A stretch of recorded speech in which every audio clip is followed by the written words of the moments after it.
Oi, Rosie, liven yourself up. Carl's here. Hello. What's happening? Hey, there's some top fanny down at that pool, Pabsy. Oh, leave it out, Dimlo. What's wrong with you? Well, are you going to tell him or shall I? I'm really screwed. Crack on, Rosie. Spit it out. I threw it all away. Okay, I had the power, the money, the ladies, but I couldn't lay off the blow. So I went into rehab, and everything went to shit, but so what? So when I came out, I started representing the Liberty City mob again. And that's how I ended up here. But no one family would trust another family to run the casino, so I was put forth as a neutral party. So now I spend my days waiting for one family to cap me and blame the other one. My only friend is a bird named Tony. I never fucked anyone over in my life who didn't have it coming to them. Shit, let me think about this. You're gonna have to break it down for me real quick. Okay. The Sindacos are on the warpath. Okay? I mean, something terrible has happened to Johnny. I mean, he's in a shock-induced coma at the hospital across town. Now, the Forellis, they will take this opportunity to rub him out. Now, if any hit between the families succeeds on my turf, I will get the axe, bullet, machete, whatever. Okay, relax. I'm gonna shoot over to the hospital and move the body or something. There you go, my love. Things ain't so bad, are they? Bada bing.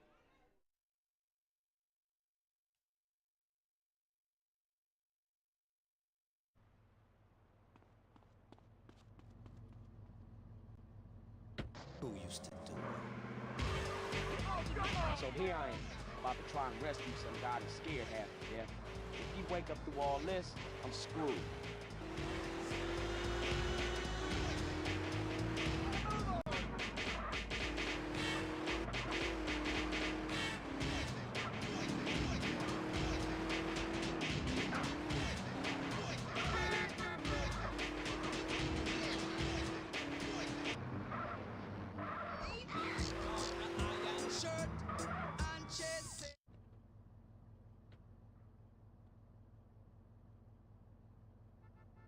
Hello, sir. Can I help you? Yeah, I'm here to pick up Mr. Sindacco. Mr. Sindacco? There must be some mistake. An ambulance just picked him up. Oh, okay. Thank you for your help.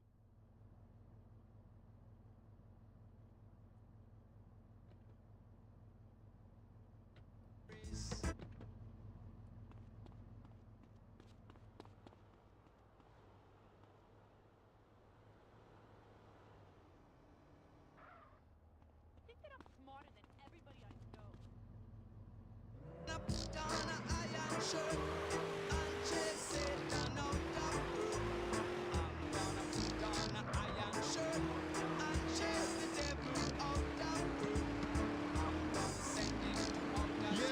Chasing the devil into space here in Cage West.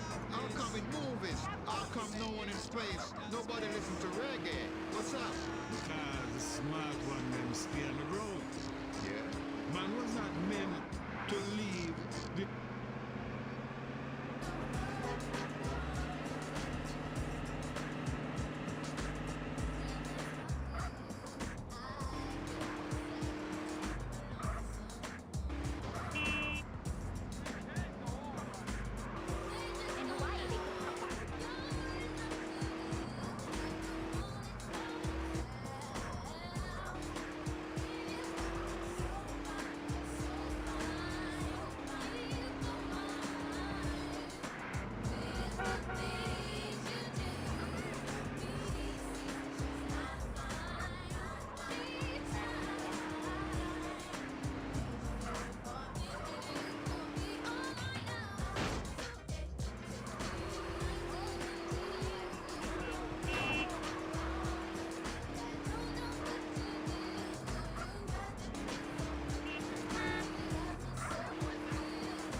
to play baseball.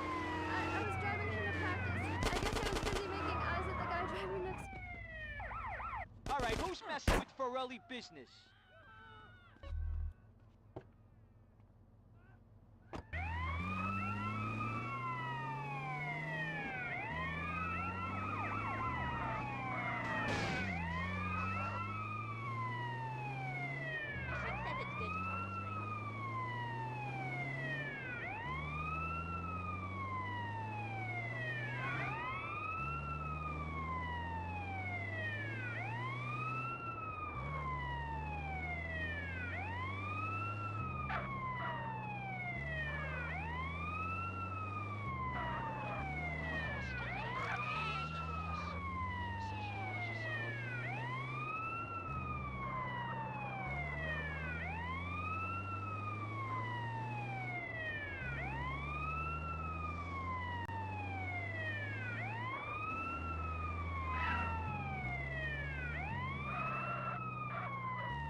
Hey, Johnny, how you feeling? I didn't think he was gonna be discharged till tomorrow.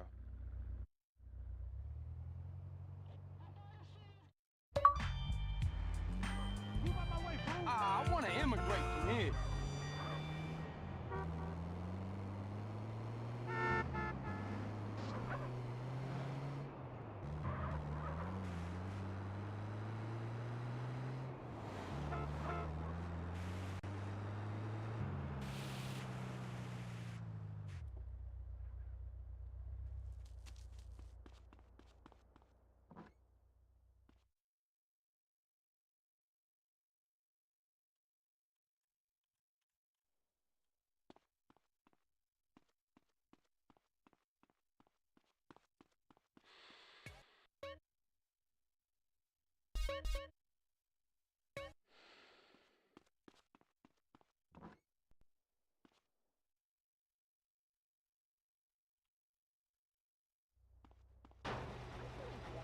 We all look alike, huh? Slow down, it's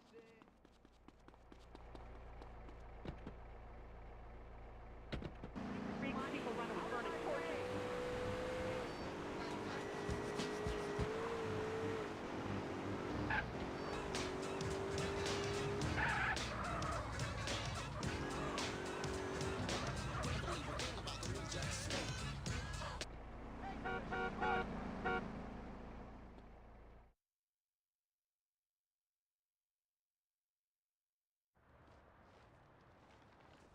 Hello, Carl.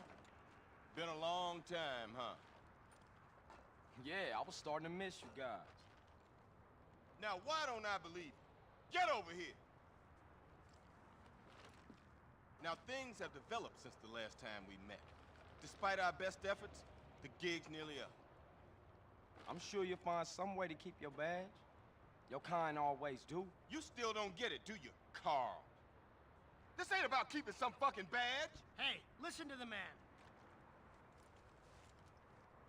We all the same, Carl. You, me. We all trying to pull ourselves out of the hole. Somebody steps on me, I gotta step on you. Where's Hernandez with that fucking meat? He's been gone too long, Tenpenny. Getting a little edgy, fellas? Oh! How you like that, you piece of shit? That give you any idea how edgy I am? Whoa! Get up, bitch! You paying attention? Now there's a ruined town out west of here. Aldea Malvada. And there's some piece of shit DEA officer meeting with an FBI agent with a dossier. Now you get the dossier and you make both of them disappear.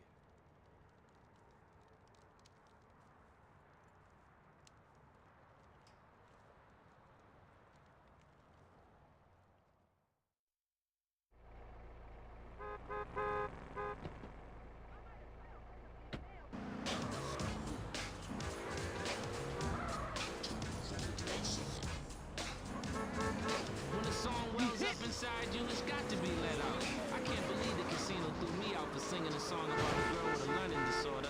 Love is everywhere. What's the problem?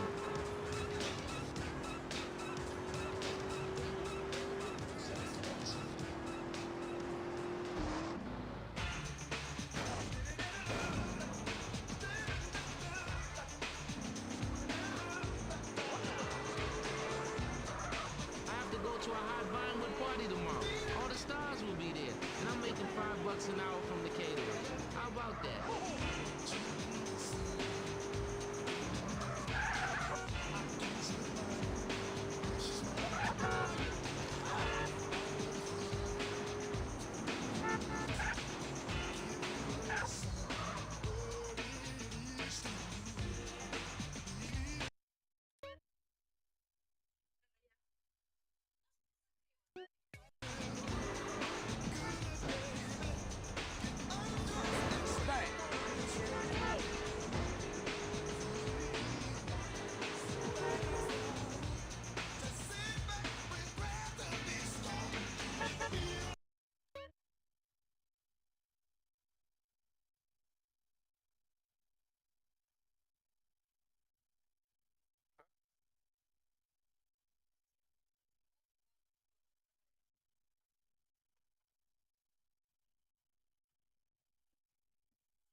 Пиздец.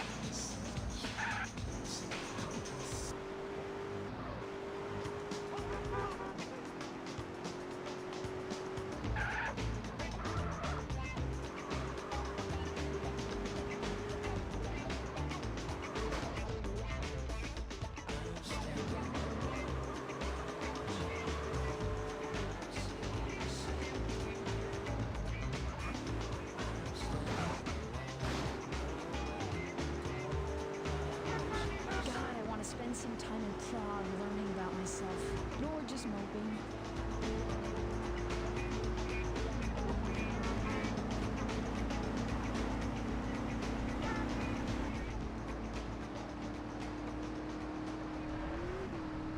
I miss little Vincent so much. He loved to play baseball. I was driving him to practice. I guess I was busy making eyes at the guy driving next to me. I didn't...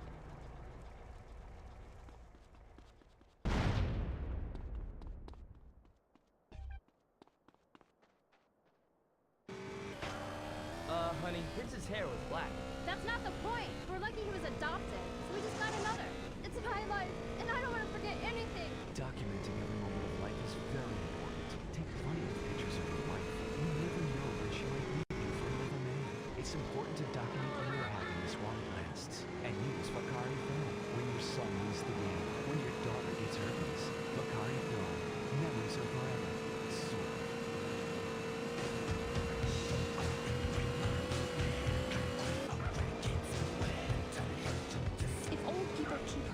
Me at family gatherings, asking me about the music of today and the rock of today. What I tell them is 3 words: faith, no more. And then I get drunk.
You gonna stick down.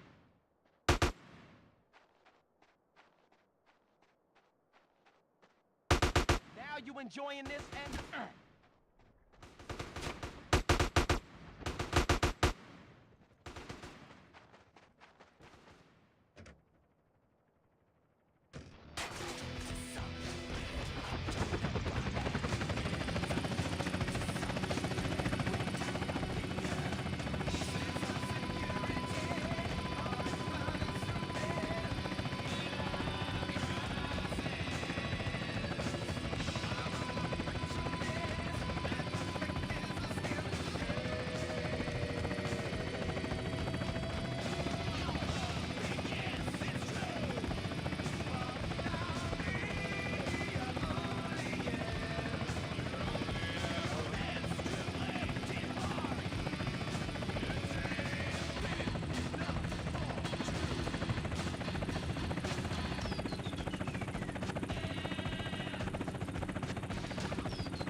I'm having your ride, dear.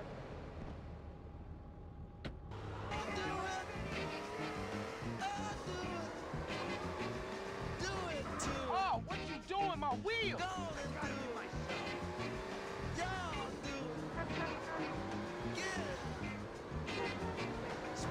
You hit me, fool!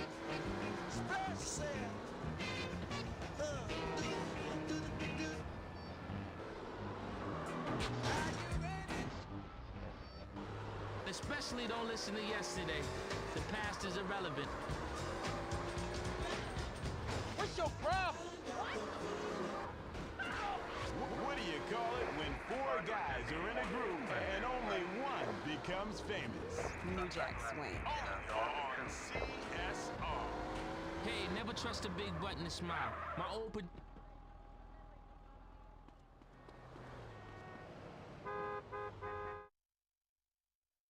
could have been on tour with people whose sole function is to do my hair and make sure I have sparkling water. But instead, I'm here. Yo, fellas, y'all ready to do this? Yo, what's up, guys? And it's about time. Yo, let's rip this up.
what's your name? What's the name?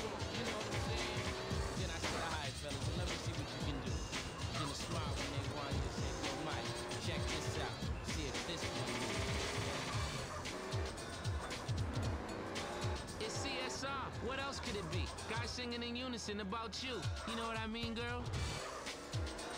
You're in my way.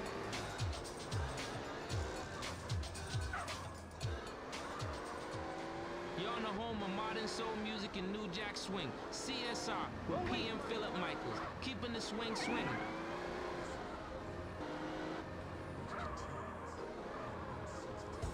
I could sing, girl. I could dance. I could climb.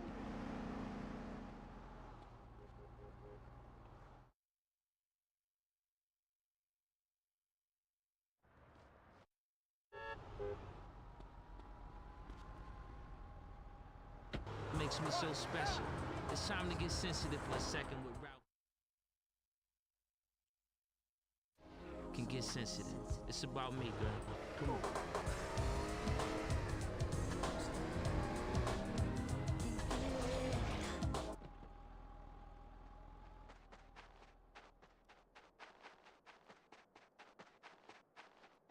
You want me to shoot you? You think I got issues?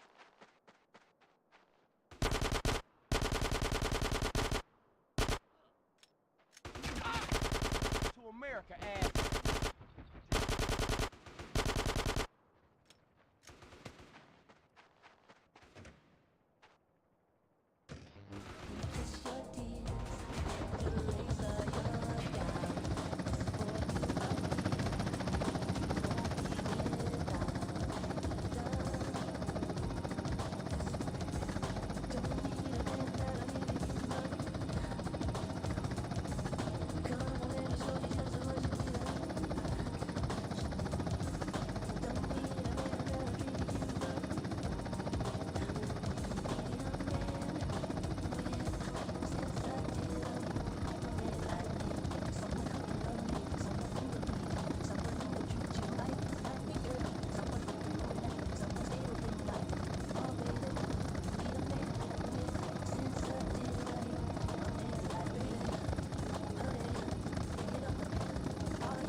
know what this is, huh?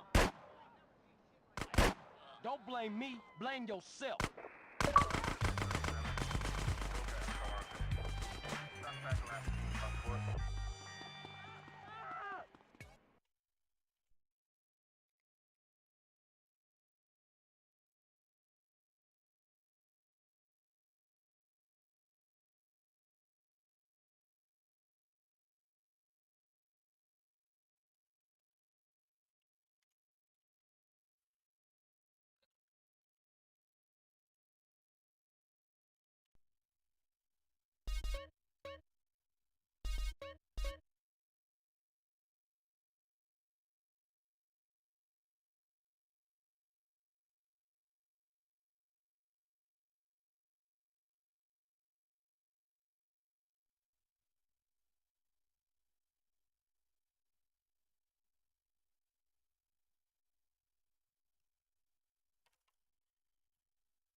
Hey, don't sweat it.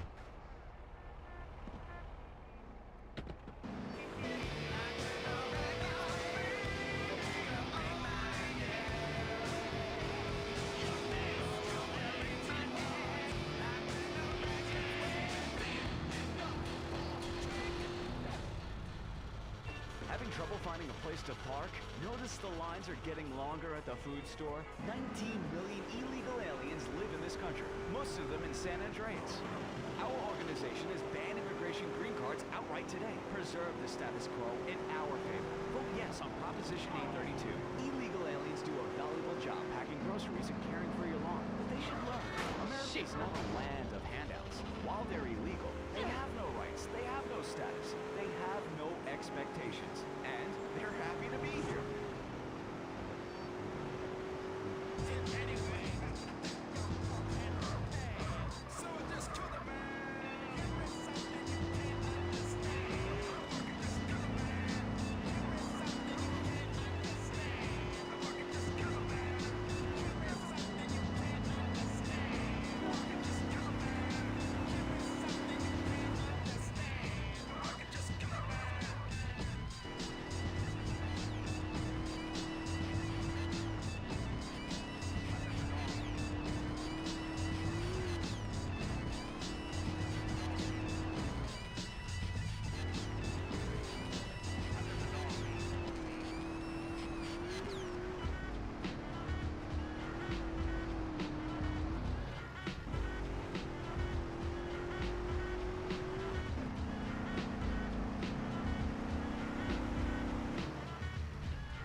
gun.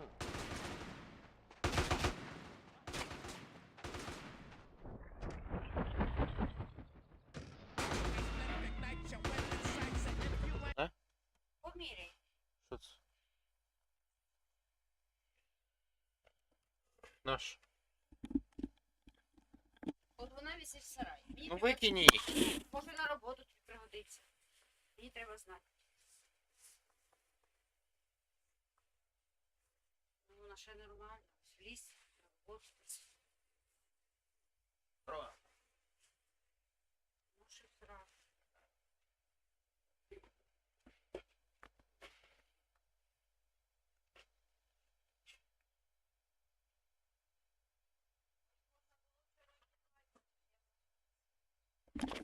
Я просто.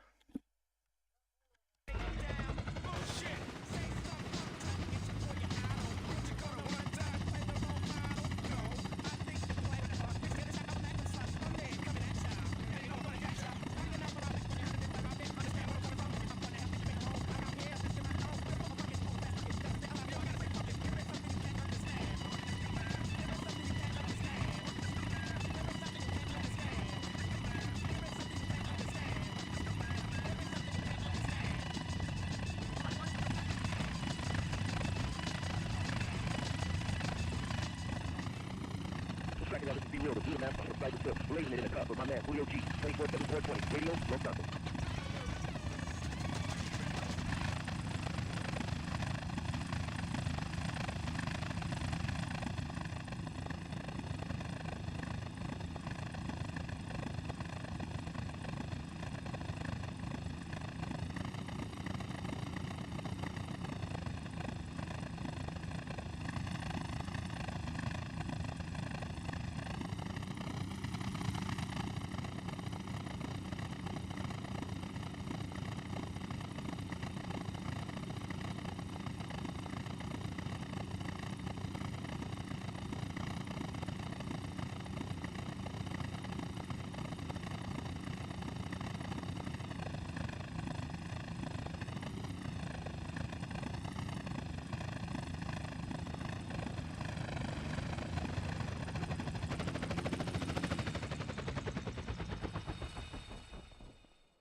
You gonna stay now.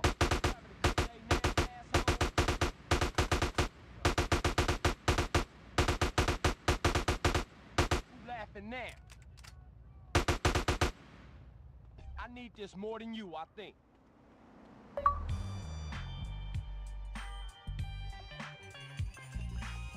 You don't look like you need this no more.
the cut, about to shoot me a mic. With the boom, ping. Listen to the ill shit that I bring.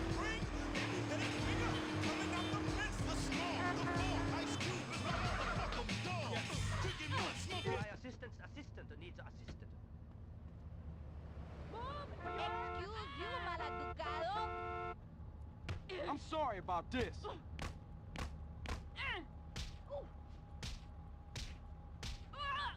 Aw, you real calm. I blame society. Fools messed up, ese.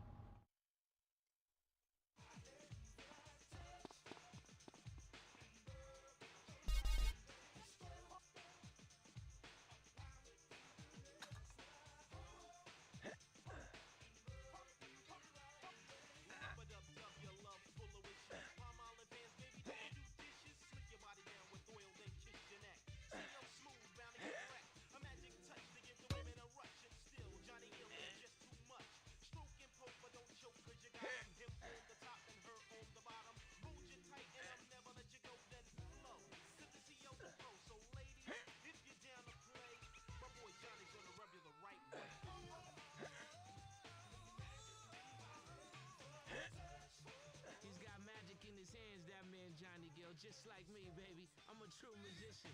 I do children's parties, I do bar mitzvahs, anything. I can sing, I can dance, I can act. I'm a true entertainer, girl. It makes sense, can't you just see it? You beside me, P and Michaels. You know how we do, baby.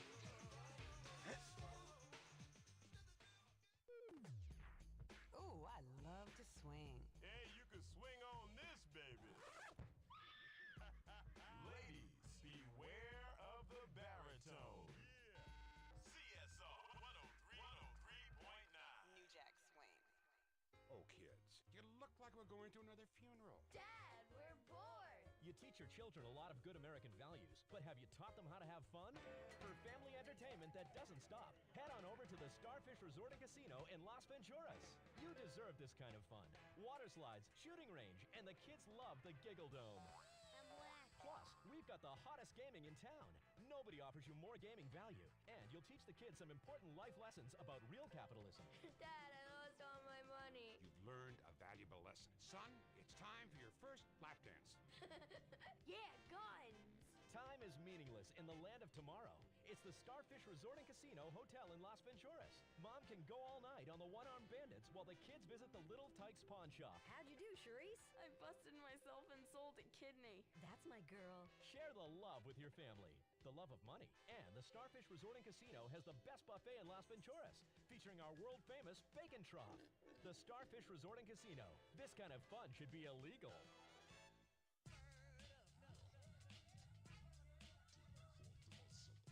We can't stop swinging. More CSR music coming right at you.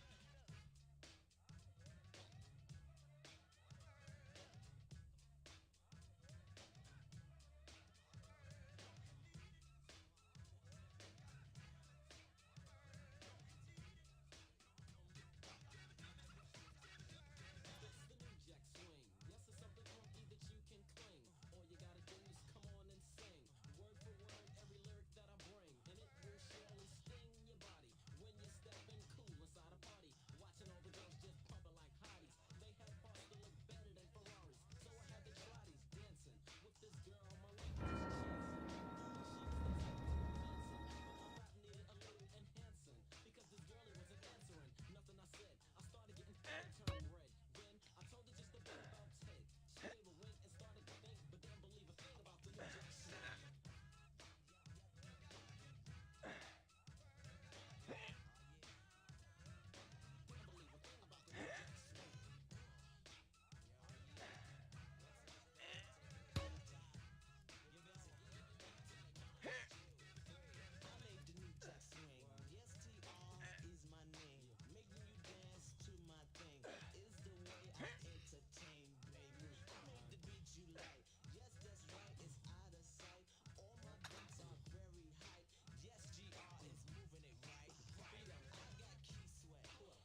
ice cream parlor. And while you're in the booth, sing her a song.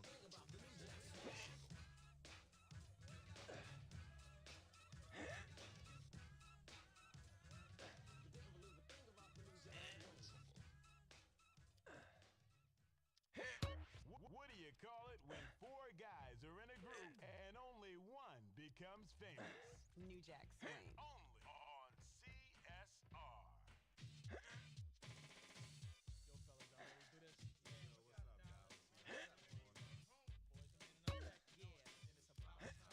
This music is original. It's about finding your own technique. Don't steal beats. You wouldn't steal moves from your father when you're loving a fine lady in the bedroom, would you?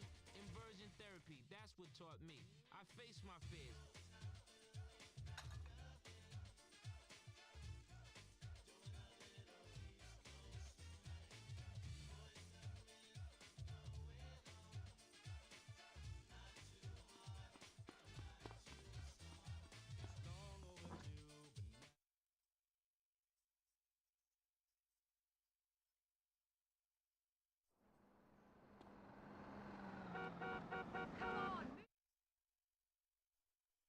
Never skip the beat. Nah. While cooling on South Street, jet black band, plenty of friends. And all the Philly steaks you can eat. Back in school, we used to dream about this every day. Could it really happen? Or do dreams just fade away? Then we started singing that lazy to the sound smooth. We started a group and here we are, kicking it just for you.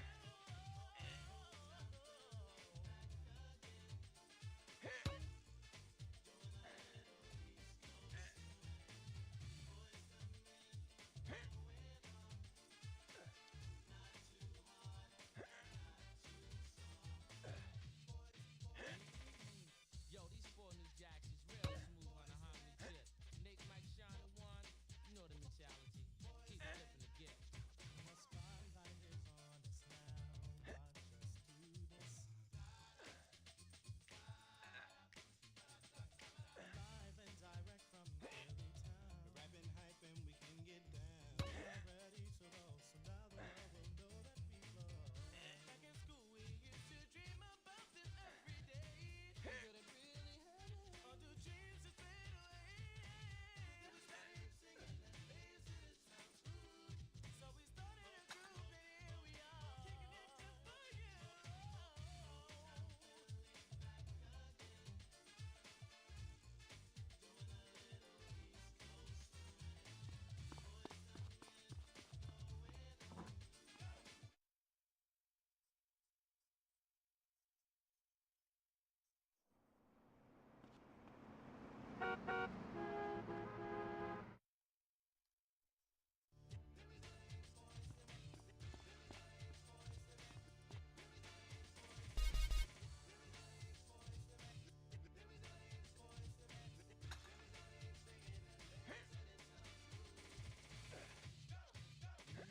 Now check this out. One day back in Philly, four guys wanted to sing. They came up to me, I said, "Well, what's your name?" Hey, you know what I'm saying? And then I said, "All right, fellas, well, let me see what you can do." And then a smile went in Wanya and said, "Yo, Mike, check this out. See if this one is." It's CSR. What else could it be? Guys singing in unison about you. You know what I mean, girl?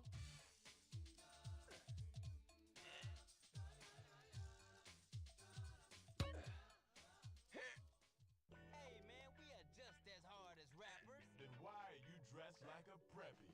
CSR, Contemporary Soul Radio. New Jack Swing. Hi, what are you afraid of? Heights? Flying? Polio? Whatever your fear, it's time to face it. Hi, I'm Darius Fontaine, the creator of Inversion Therapy. For years, we've helped patients get past their deepest and darkest fears and get on with their lives. Just listen to this. I was having really dark thoughts. I wanted to sleep with my mother. Now that I've done it, I don't want to anymore. Incredible! But, you know, it works. That's inversion therapy. Fear it, face it, do it, conquer it. Got it? Just listen again. Yeah, okay. I was terrified of my children being harmed, so I stabbed them. Didn't hurt me that much. Yeah, now...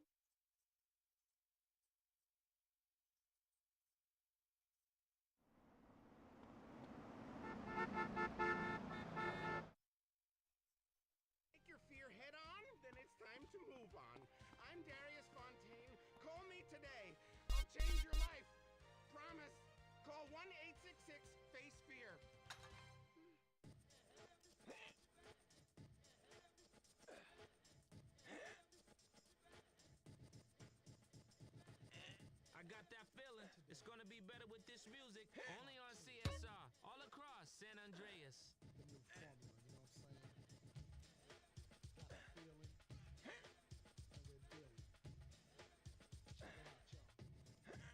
Here we go.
Especially don't listen to yesterday.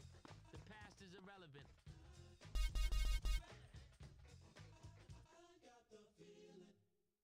Damn, I just sold my soul to the devil.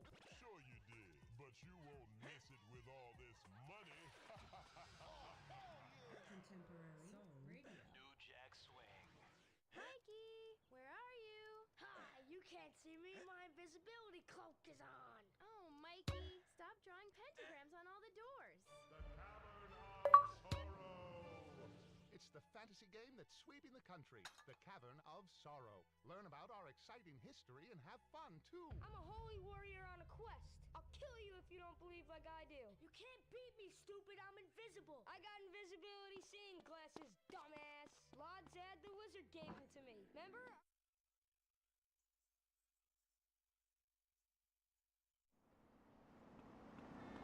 You're in the bloody way, mate. I'm just a cheeky chancer from South London.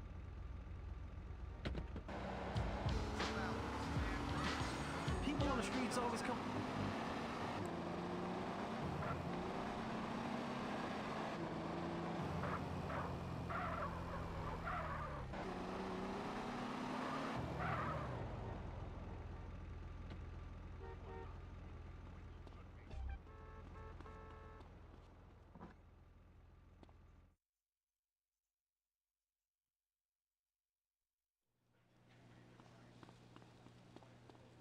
I'm proud to welcome you to Burger Shot.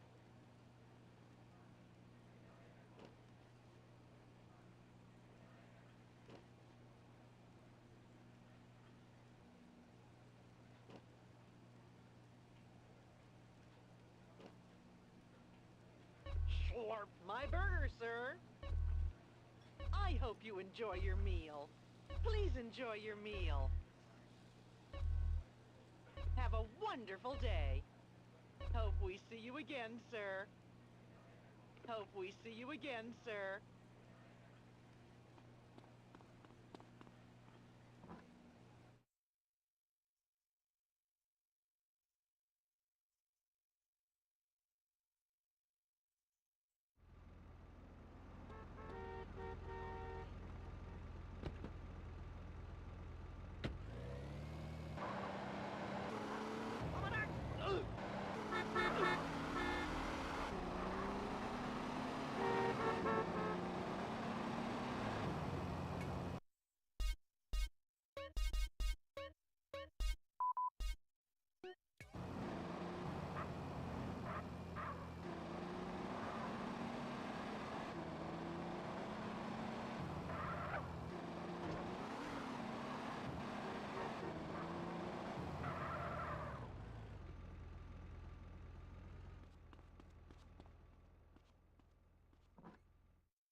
day you hear that record. Oh wait, yes it is. I love it. Rock with Tommy on the Dutch.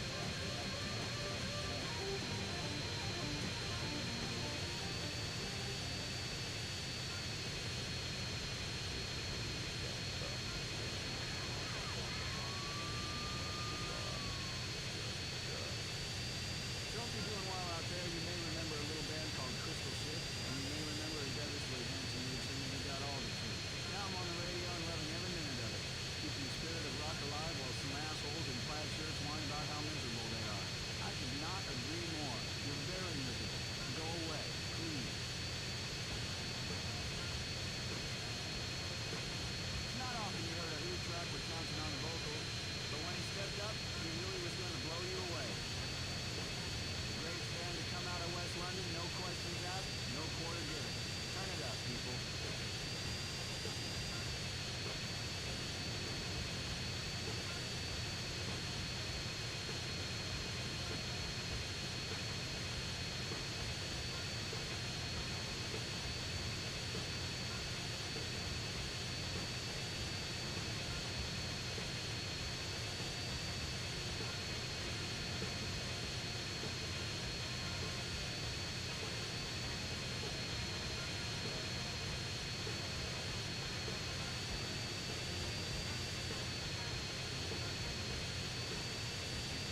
6187.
familiar.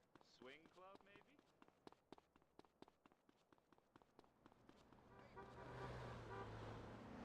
Ah!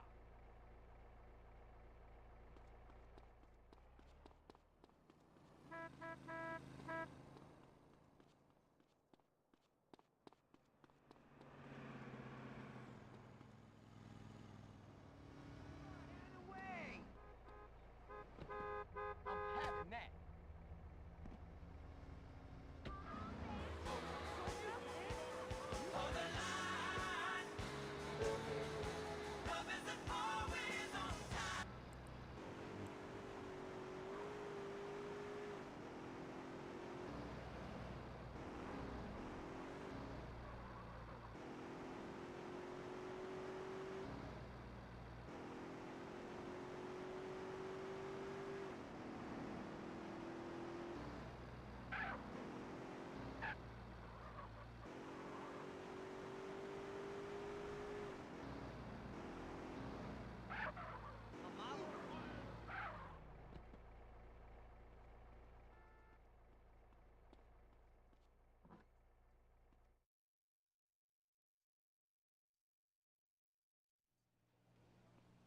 My parents don't talk to me no more. Choose from an aspiring range.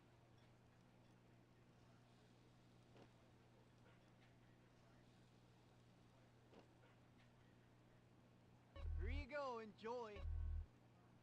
Have a nice, cheesy day. Have a well-stacked day. Watch it, it's hot. Enjoy your meal, sir.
beat the system.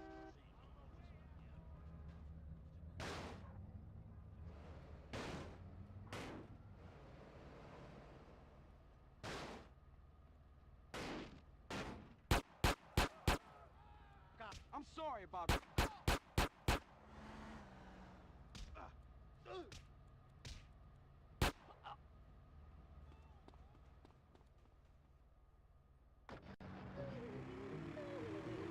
I want to immigrate from here.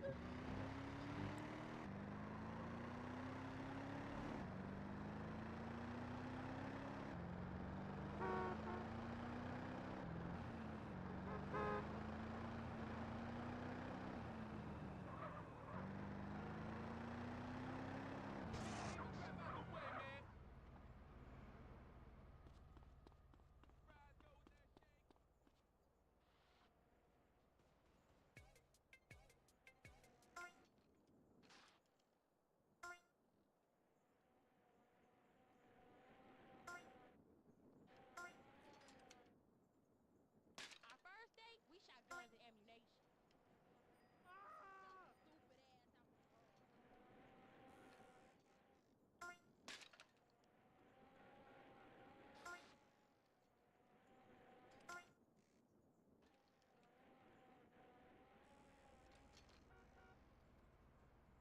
Stupid ass out the car.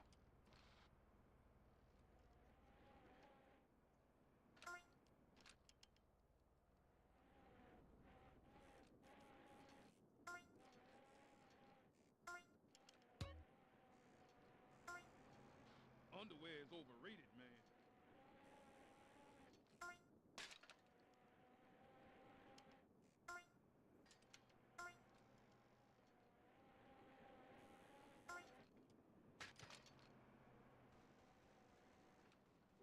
I invented all of it.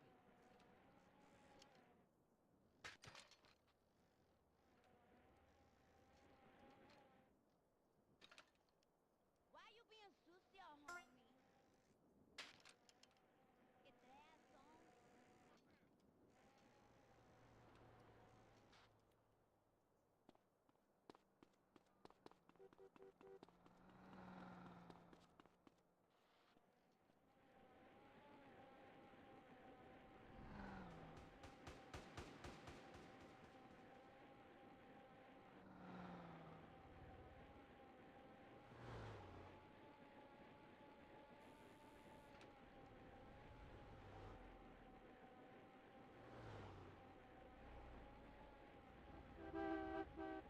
I'm gonna fart if you don't move.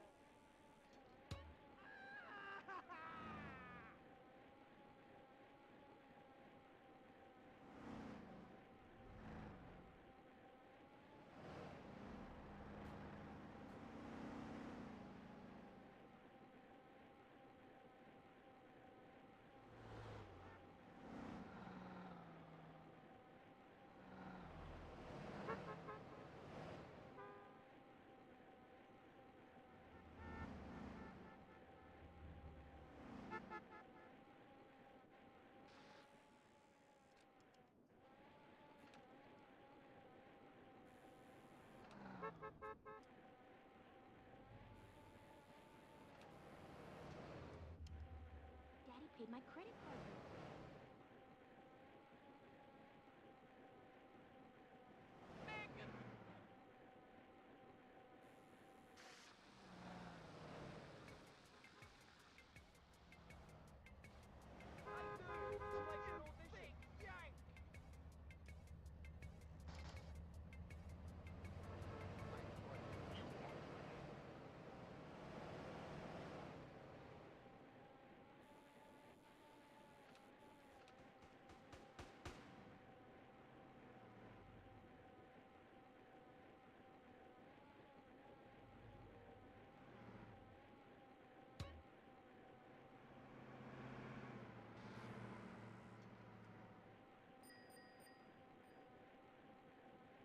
Keep playing.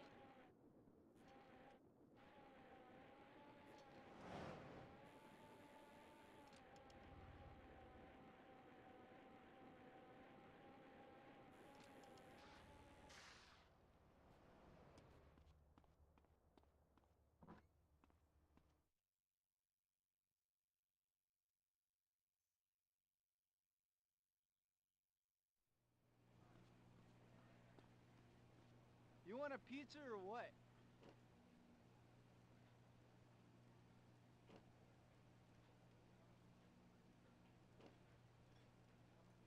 We're out of napkins.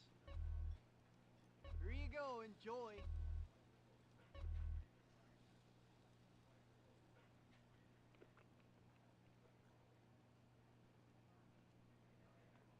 What? Oh, what would you like?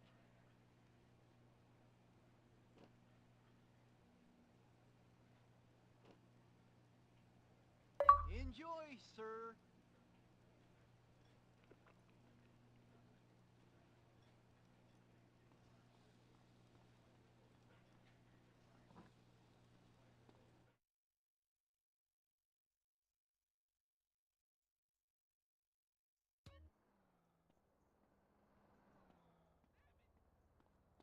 Hey, you hear BJ setting up a truce? Where you been all my life?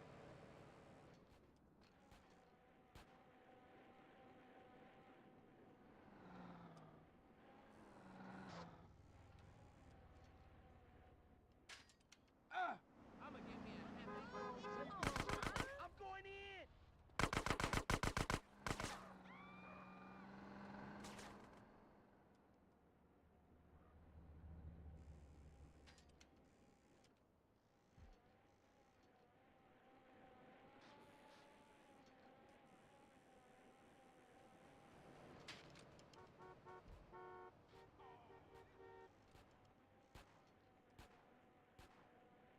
If only I wasn't a cop, ladies would love.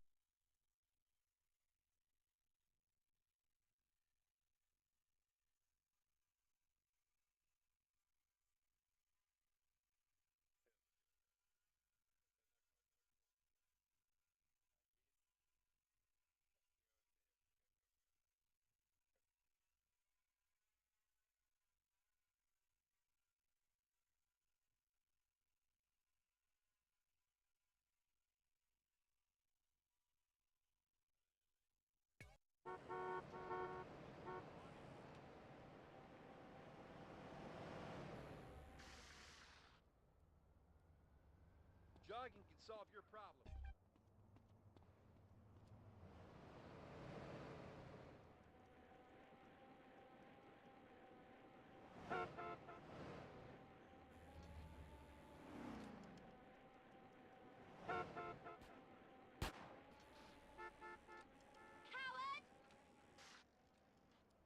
That's a foul. Oh, come on. Collected a lot of propane What's for the this car. problem?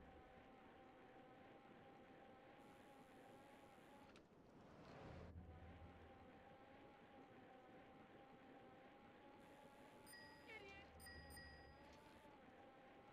Boom!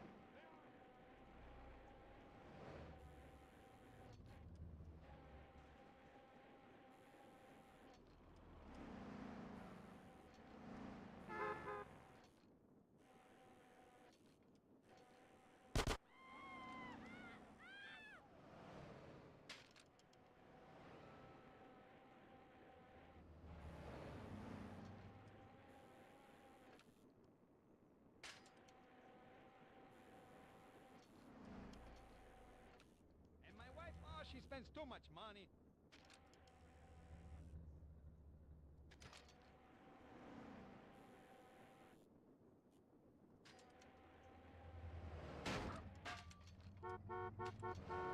Raise up, dude!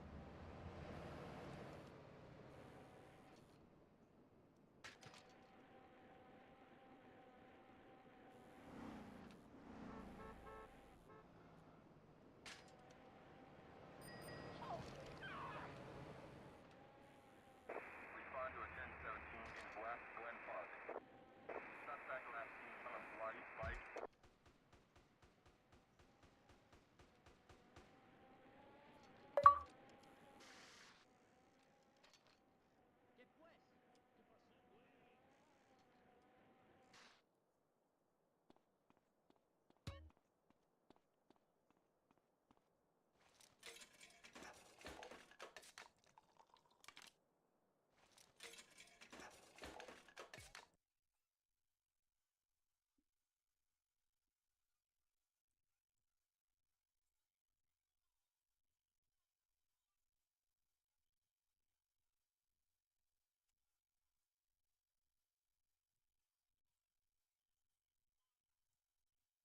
hurts Janet Reno, his rival, so he attempts to destroy the success of their album. He then fails at convincing her to prosecute a radio host for playing some silly parody songs. And thus, he starts asking her very personal questions about her sexual orientation, as if it's any of his f***ing business to begin with. And when she puts her hand on his shoulder and gives him a smarmy response, he accuses her of battery.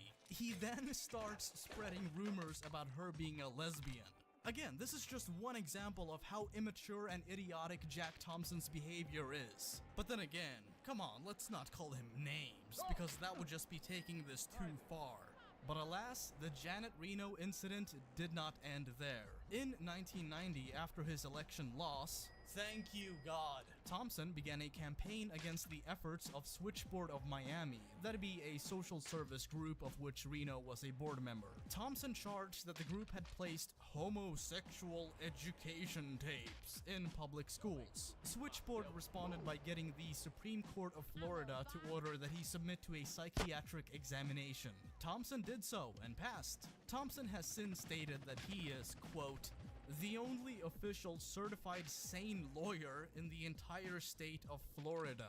But eventually, after years and years of abusing his position in law to slander and falsely accuse his oppositions of crimes they haven't committed, he was disbarred by the Florida bar. After this, Thompson remained fairly quiet as far as media attention goes. He did have a few run-ins with various companies and public figures here and there, but nothing out of the ordinary for a slimy lawyer. Eventually, he did make an attempt at suing Facebook. Apparently, a bunch of people had made mean posts about him on the website, most of which Facebook neglected to remove because who cares? I mean, I don't know, maybe it's fine for him to spread rumors about somebody else's sexual orientation, but it's wrong for Facebook to allow their users to call Jack Thompson mean names. As to be expected, this case went nowhere at all because Facebook, believe it or not, is not legally bound to removing rude messages. But yeah, not a lot of things happened after that. Jack Thompson remained quiet and out of the public's eye.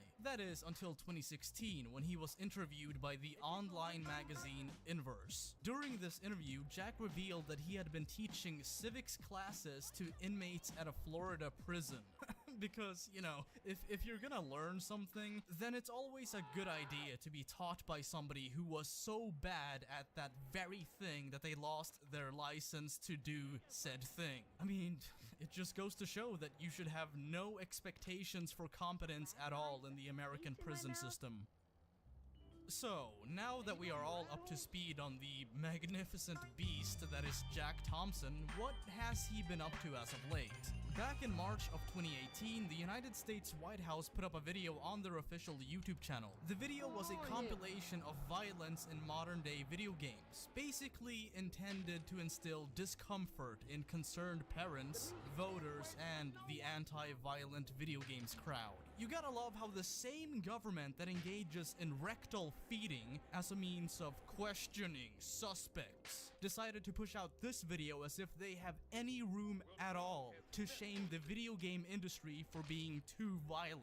Around this time, US President Donald Trump partook in a meeting with White House officials and various members of the video game industry to discuss the supposed correlation between violent video games and gun violence. I don't know about you, audience, but I don't think guns are to blame, nor do I think violent media is to be blamed. The people I blame are, you know, the ones shooting all of those people. A few days before this meeting took place, Jack Thompson swooped in out of the blue and began to send out an influx of emails to journalists, especially some of those who work for gaming news sites. Here's an email Jack Thompson sent to Kotaku's Jason Schreier?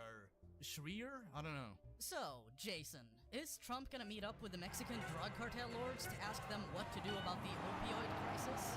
I need to be in that meeting, and I'm working on it. Trust me, Jack Thompson. Yes, that Jack Thompson. You gotta love the pure, unfiltered arrogance that oozes from anything Jack Thompson writes. As far as I can tell, Jack Thompson never attended the meeting. I could be wrong, but I could not find a single source to back that up. You know, it's almost like even the anti-violent video games people consider Jack Thompson detrimental to their cause. Like I said in the beginning of this video, Jack recently put out an article on the Tallahassee Democrat, a riveting and oh so well-known newspaper in the magnificent and not at all insane state of Florida. A simple way to stop school massacres. Enforce video game laws. Right off the bat, you know that this article is going to be nothing but a crock of shit. And if you just happened to not infer that from the title, then have a look at this. This is how the article begins. A picture of Jack Thompson's beautiful mug with a piece of text saying, "Your turn." It's kind of like you're playing a game of tag with Jack Thompson out of all people. I love it. The South Florida Sun-Sentinel reported this about the February 14th, 2018 killer of 17 in the Parkland School massacre. Quote, "I'm a bad kid. I want to kill." Cruz, now 20 years old, ominously told a teacher in middle school, "I strongly feel that Nicholas is a danger to the students and faculty at the school." Cruz's 8th grade language arts teacher wrote in a behavioral evaluation, "I do not feel that he understands the difference between his violent video games and reality." Oh, of course. You know, it can't just be that Nicholas Cruz was a cruel and obviously mentally unstable egomaniac, a person who felt like society and his community had wronged him despite them doing really nothing at all to him. Nah, it's those pesky video games. You know, I don't think the teacher was trying to say that video games are to be blamed. I think she was implying that Nicholas Cruz has a detachment from the seriousness of the pain he wants to inflict on other people. The Miami Herald has reported that Nicholas Cruz played hyper-violent video games up to 15 hours a day, which eerily is the same number of hours Sandy Hook's killer of 26 souls trained on Doom, Call of Duty, and Grand Theft Auto. You know who else played a lot of video games most hours of the day sometimes?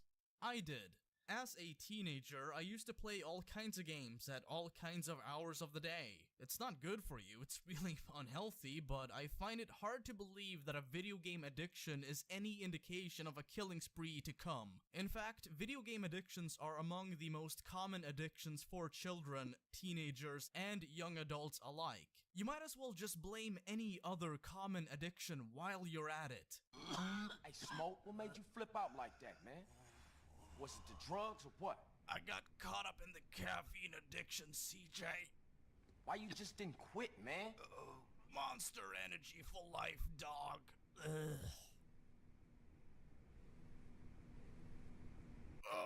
Yet again, correlation does not equal causation. As for Nicholas Cruz playing hyper-violent video games, you know who else plays them? Millions of other teenagers. All the time. The vast majority of which would never even think about doing the same thing Cruz did. Cruz's own mother, now deceased, attributed his violence to his video games and withdrew them as a temporary punishment. In Call of Duty, you use smoke canisters to hide from your virtual reality targets, something Cruz did in reality. So, video games don't just increase the appetite to kill, they train teens to kill efficiently. By all means, I do not mean to speak ill of the dead, but perhaps she should have reconsidered what she thought the root of his violent behavior was. Maybe, and this is just me, maybe, just maybe, she should have had him admitted to a mental hospital. And yeah, in Call of Duty, you do have the ability to use smoke canisters. You know why? Because they are really useful if you want to distract your enemies. I know this may come as a shock to you, Jack, but Call of Duty did not invent the concept of smoke canisters. They've been around since like the 1800s. The reason Nicholas Cruz used those is not because it looked cool in Call of Duty. Like I said, they make for a good distraction. You know, it kind of makes it difficult for people to pursue you when you have smoke surrounding you. The United States Department of Education's Federal School Safety Commission, created because of Parkland, issued a final report last month that acknowledges the nexus between Cruz's video game play and the massacre. Okay, so among the vast ocean of sources that contradict your theory, you found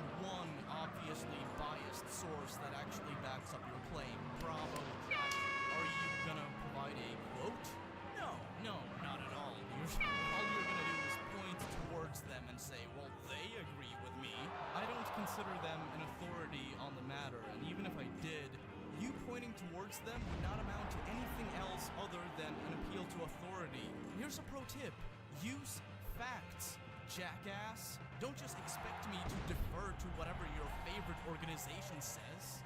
In June of this year, the highly regarded World Health Organization formally concluded that video game addiction is a mental disorder that is treatable. What is the medical basis for such a conclusion? MRI brain scan studies at Indiana and Harvard universities show that teens process video games in the midbrain, which is the impulsive part of the brain, whereas adults process them in the prefrontal cortex, which intercepts emotion-driven copycat behaviors. This neurobiological age-based differential is why the US Supreme Court in 2003 struck down the juvenile death penalty. Now, I could not find a source to back up this claim, so I am gonna take it with a grain of salt. It is a Jack Thompson article, so I have to, but even giving him that, does it really prove that restricting violent video games would prevent school shootings? No, because all this amounts to is adults and teens process video gaming differently. As for how video game addiction is a mental disorder, you haven't explained it. All you've done is sidetrack into a source that vaguely, if taken out of context, ever so slightly backs up your claim. Here's how video game addiction can be qualified as a mental disorder, at least in my opinion. If it is addictive to the point that it makes life difficult, then there you go. I think it's safe to say that at that point, it is a disorder. Here's the fix to help prevent school massacres by teen video game addicts. Just last month, the National Institutes of Health reported that digital entertainment alters the structures of young brains. This is simply another instance of you taking something out of context to back up your case. Most of the studies done on video games and brain activity showed that hand coordination and reflexes are often improved by playing video games. It doesn't, however, prove that you're any more likely to kill people in a massacre than somebody who hasn't played a game in their entire life. More than 40 state attorney generals have entered into consent decrees with retailers who agree that selling age-restricted products like alcohol and tobacco to underage kids is, quote, a fraudulent, unfair, and deceptive trade practice. Why? Because the retailers have represented to the public that they do not engage in sales to kids when they did. That's fraud. Similarly, the entire video game industry assures parents they do not sell mature-rated video games to anyone under 17. It's a complete lie. The majority of video games 19 years after gamers Klebold and Harris authored Columbine are sold to individuals whose ages are not verified. And there we have it. Columbine. That's always the go-to card, isn't it? Klebold and Harris both played a lot of video games. Sure, yeah, they did. You know what else they did? They expressed anger issues and a growing disdain for a community they felt never understood them.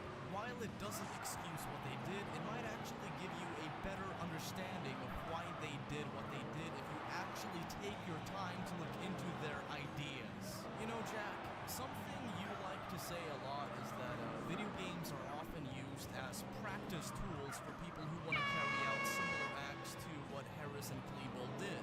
Now, this is just my opinion, but you know what makes for better practice than playing Doom all day? Actually getting weapons and practicing, which is exactly what these kids did. You can easily find videos of this on YouTube. Eric and Dylan would on occasion head into the woods, shoot guns, and practice using explosives. You never mention that, do you? You never mention how they acquired their weapons in the first place, the fact that they practice, or even how they carried out the attack. All you ever really seem to give a flying f*** about are those evil video games they played. But as for video game stores selling mature games to minors, I guess you could make a case. I mean, there is an age limit which is often ignored. Do I really care about the age limit? No. Do the kids buying the games care? No. Do the people selling the games care? More often than not, no. Do most parents even care? No. Even if you were to heavily enforce the ESRB rating by law, you're still gonna see millions of kids playing Grand Theft Auto and Call of Duty. You know why? Because because most parents realize that it's not a big deal. You know, kind of like your career in politics. But let's see how Jack wraps up the article, because I am eager to get to the end of this. I don't know if you feel that way, but I do. This is fraud by an entire industry, the consequences of which are horrors like Parkland.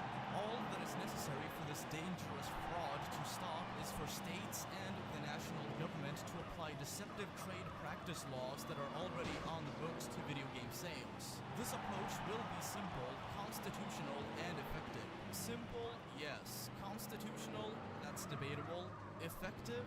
Not really. You know, buying games on digital services like Steam is way more popular now than it's ever been. Not to mention piracy. You know, the kid could just ask a relative or a friend to buy the game. The kid could also just buy the game from somebody else. And when I say somebody else, I don't mean a business. I mean a private individual. People tend to trade stuff, you know? It's a thing we do on occasion. Jack, listen, buddy. Crazy people are gonna continue being crazy, whether M-rated games are sold to kids or not. Unfortunately, there really is no concrete solution to the school problem in the US. It's sad, it's horrible, and you are the first person to exploit it, so I don't need to tell you this. Wait a minute, what's this? The article actually ends with this. Jack Thompson is a former lawyer who has been an activist against the marketing and sale of adult video games to minors since he represented the parents of 3 schoolgirls shot and killed. Oh my god. This is disgusting. Hold on. Let me fix this. Done. I know you didn't notice me leaving or anything, but trust me, I just got back from a smoke break, and while I was outside, I was like, how do I feel about all of this? I mean, I'm at the end of the video. I'm adding some finishing touches right now, and is there anything I want to add before I wrap it up? So, f*** it. I'm just gonna cut loose and say it, honestly. Nobody should ever take anything Jack Thompson says seriously. And here's why. All he cares about is making himself look like an upstanding moral crusader. And the way he goes about it is deplorable. It's exploitative, it's sickening. All he does is thrive off the emotional pain and panic that ensues whenever some dumb teenager decides to shoot up a school. Bear in mind that Jack Thompson is not a mentally unstable person. Remember, he took a psychiatric evaluation and passed. As Jack himself aptly puts it, I am the only officially certified sane lawyer in the entire state of Florida. I believe, in all honesty, that Jack Thompson is fully aware of the fact that everything he says and does when it pertains to video games is just on the face of it absurd. Let me give you some examples. In the past, he has expressed the following opinions. Sony is equivalent to what happened in Pearl Harbor. Bill Gates is responsible for the Virginia Tech shooting. Rockstar Games is a company that provides teenagers and kids with training material for causing human death and suffering. Again, this is not a mentally ill person who doesn't have a grasp on what they're saying. They are fully aware of the fact that all of this is just ludicrous. It's absurd. Jack Thompson is fully aware of this, and that is why I'm making this video. This is why I think we should once and for all dismiss anything Jack Thompson says from now on. Henceforth, I'm not gonna pay any mind to him. I'm done. When I began looking into Jack Thompson for the sake of making this video, I thought to myself, maybe I could make a sequel to this. I mean, I could have included like 50 more parts in this video, so of course, I have the ability to make another video. I have the material needed. Honestly, I don't want to do it. It's sickening. I don't want to have any part in this beyond this video. All I'm gonna do from now on is express my disdain for this person. A person who I consider a blood-sucking parasite who exploits not just the US legal system, but also distraught families of tragedies for his own personal gain. Mr. Thompson, on the off chance you see this video, I have a few questions for you. You know, it'd be cool if you could answer some of this. Have you no shame for the way you conduct yourself? Have you no remorse for exploiting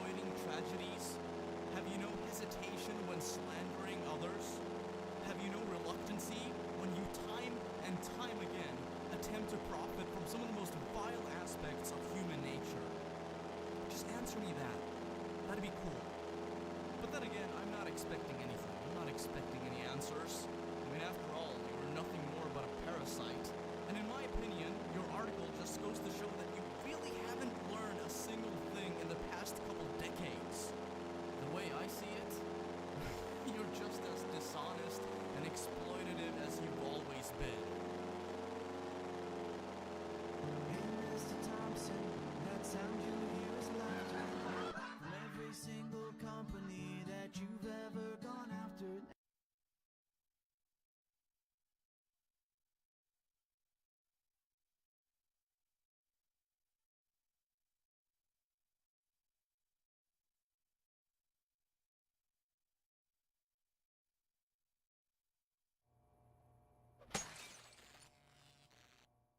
Mr. Boss for the win, also simply known as Ross. This is one of those names that you probably have easily stumbled upon by now if you're a fan of Rockstar games like me or anybody watching this video. Hell, he even began making GTA 5 videos 7 days before the game came out. And from the looks of it, he actually at one point had a somewhat genuine interest in making fun and informative videos about the game. The key word being genuine, something that has become so far removed from Ross ever since his YouTube channel exploded in popularity. And just like Cernando, Mr. Boss for the win is somebody who's known for using deceptive thumbnail and title tactics to reach the top of the GTA community. You know, why even bother making good videos if you can just lie your way to the top? But there is one thing Cernando does have over Mr. Boss for the win, and we'll get to that eventually in this video. Now, Ross is a person who's known for time and time again presenting his own speculation as if it were fact. This is a tactic a lot of GTA 5 YouTubers employ, despite the ever-increasing disdain the community has for people who do this kind of thing. Let me give you an example of how this is done. Let's say there's an upcoming GTA 5 update, and you decide to make a speculation video on said update. You're hoping that Rockstar Games is gonna add 20 new weapons to GTA 5 via this update. You've made the video and it's ready to be uploaded. You can now do one out of two things. Either you title the video what it is, or you could lump it together with news or leaks in the title and present your own speculation as part of the story in question. Now this is exactly what Mr. Boss for the win loves to do. He loves to do it because it's easy to do and it usually makes him some very quick views and thus very quick and easy money. As a matter of fact, 3 of his latest videos about Bully 2 are prime examples of this. Bully 2, new info, character casting calls, voice actor roles, plot details, and more. Bully 2 in parentheses. This is a video Ross made immediately when the new Bully 2 leak/rumor surfaced. And by taking note of how quickly he uploaded the video and how little effort he put into it, it is clear that he had no intention at all in doing any research whatsoever. Instead, Ross is what I like to call a YouTube regurgitator. A YouTuber who finds a news story and simply repeats it to the audience. It is very easy to do, and it also requires you to do nothing but act excited about the thing you're talking about. Hence why he spends most of the time in the Bully 2 videos reading off articles and quoting other people. And rather than simply presenting the information as is, he has to put his own dishonest and lazy spin on it. Why? Well, because it's easy views, bruh. So in other words, the way Mr. Boss for the win operates his YouTube channel is fairly simple. He chows down a delicious recent Rockstar Games news story, makes some gurgly noises, and then pukes it back up down his own audience's throat. By now, you may be under the false impression that Ross hates putting effort into his videos. This is actually far from the case. In fact, by having a look at Ross's YouTube channel, you'll quickly notice that Mr. Boss for the win is a very busy boy. He uploads an average of 3 videos per day. It is actually quite common to see his own audience complaining about it in the comment sections. Mr. Boss's very frequent upload schedule is what can easily be called quantity over quality. All of his videos are minimal effort, rushed, and very lazily made. So when I say that he puts effort into his videos, that's technically true, but he does so by never putting much effort into them individually. they are all basically just a collection of easy views. This is actually why so few people even cared about Ross's Bully 2 video when it came out. In fact, my own video about the same topic received more views, likes, comments, and shares than his video did. Now you might be saying, hey, big deal, who cares? Well, let me put that into perspective for you. Ross has 2.1 million subscribers on YouTube. Meanwhile, I, Swegta, little old me, have 68,000. A channel of my size, basically an ant on YouTube, outperformed Mr. Boss for the win when it came to talking about the supposed Bully 2 casting calls. Despite the fact that Ross was the very first person on YouTube to make a video about this. He uploaded his video hours before I did to a channel 30 times my size. And I still did way better than him, not just in views, but especially in likes and comments. And look, you might say, hey Swegta, slow and steady sometimes actually does win the race. Maybe Mr. Boss for the Win's video gained quite a lot of views over time. Well, it's been 3 days now, and guess what?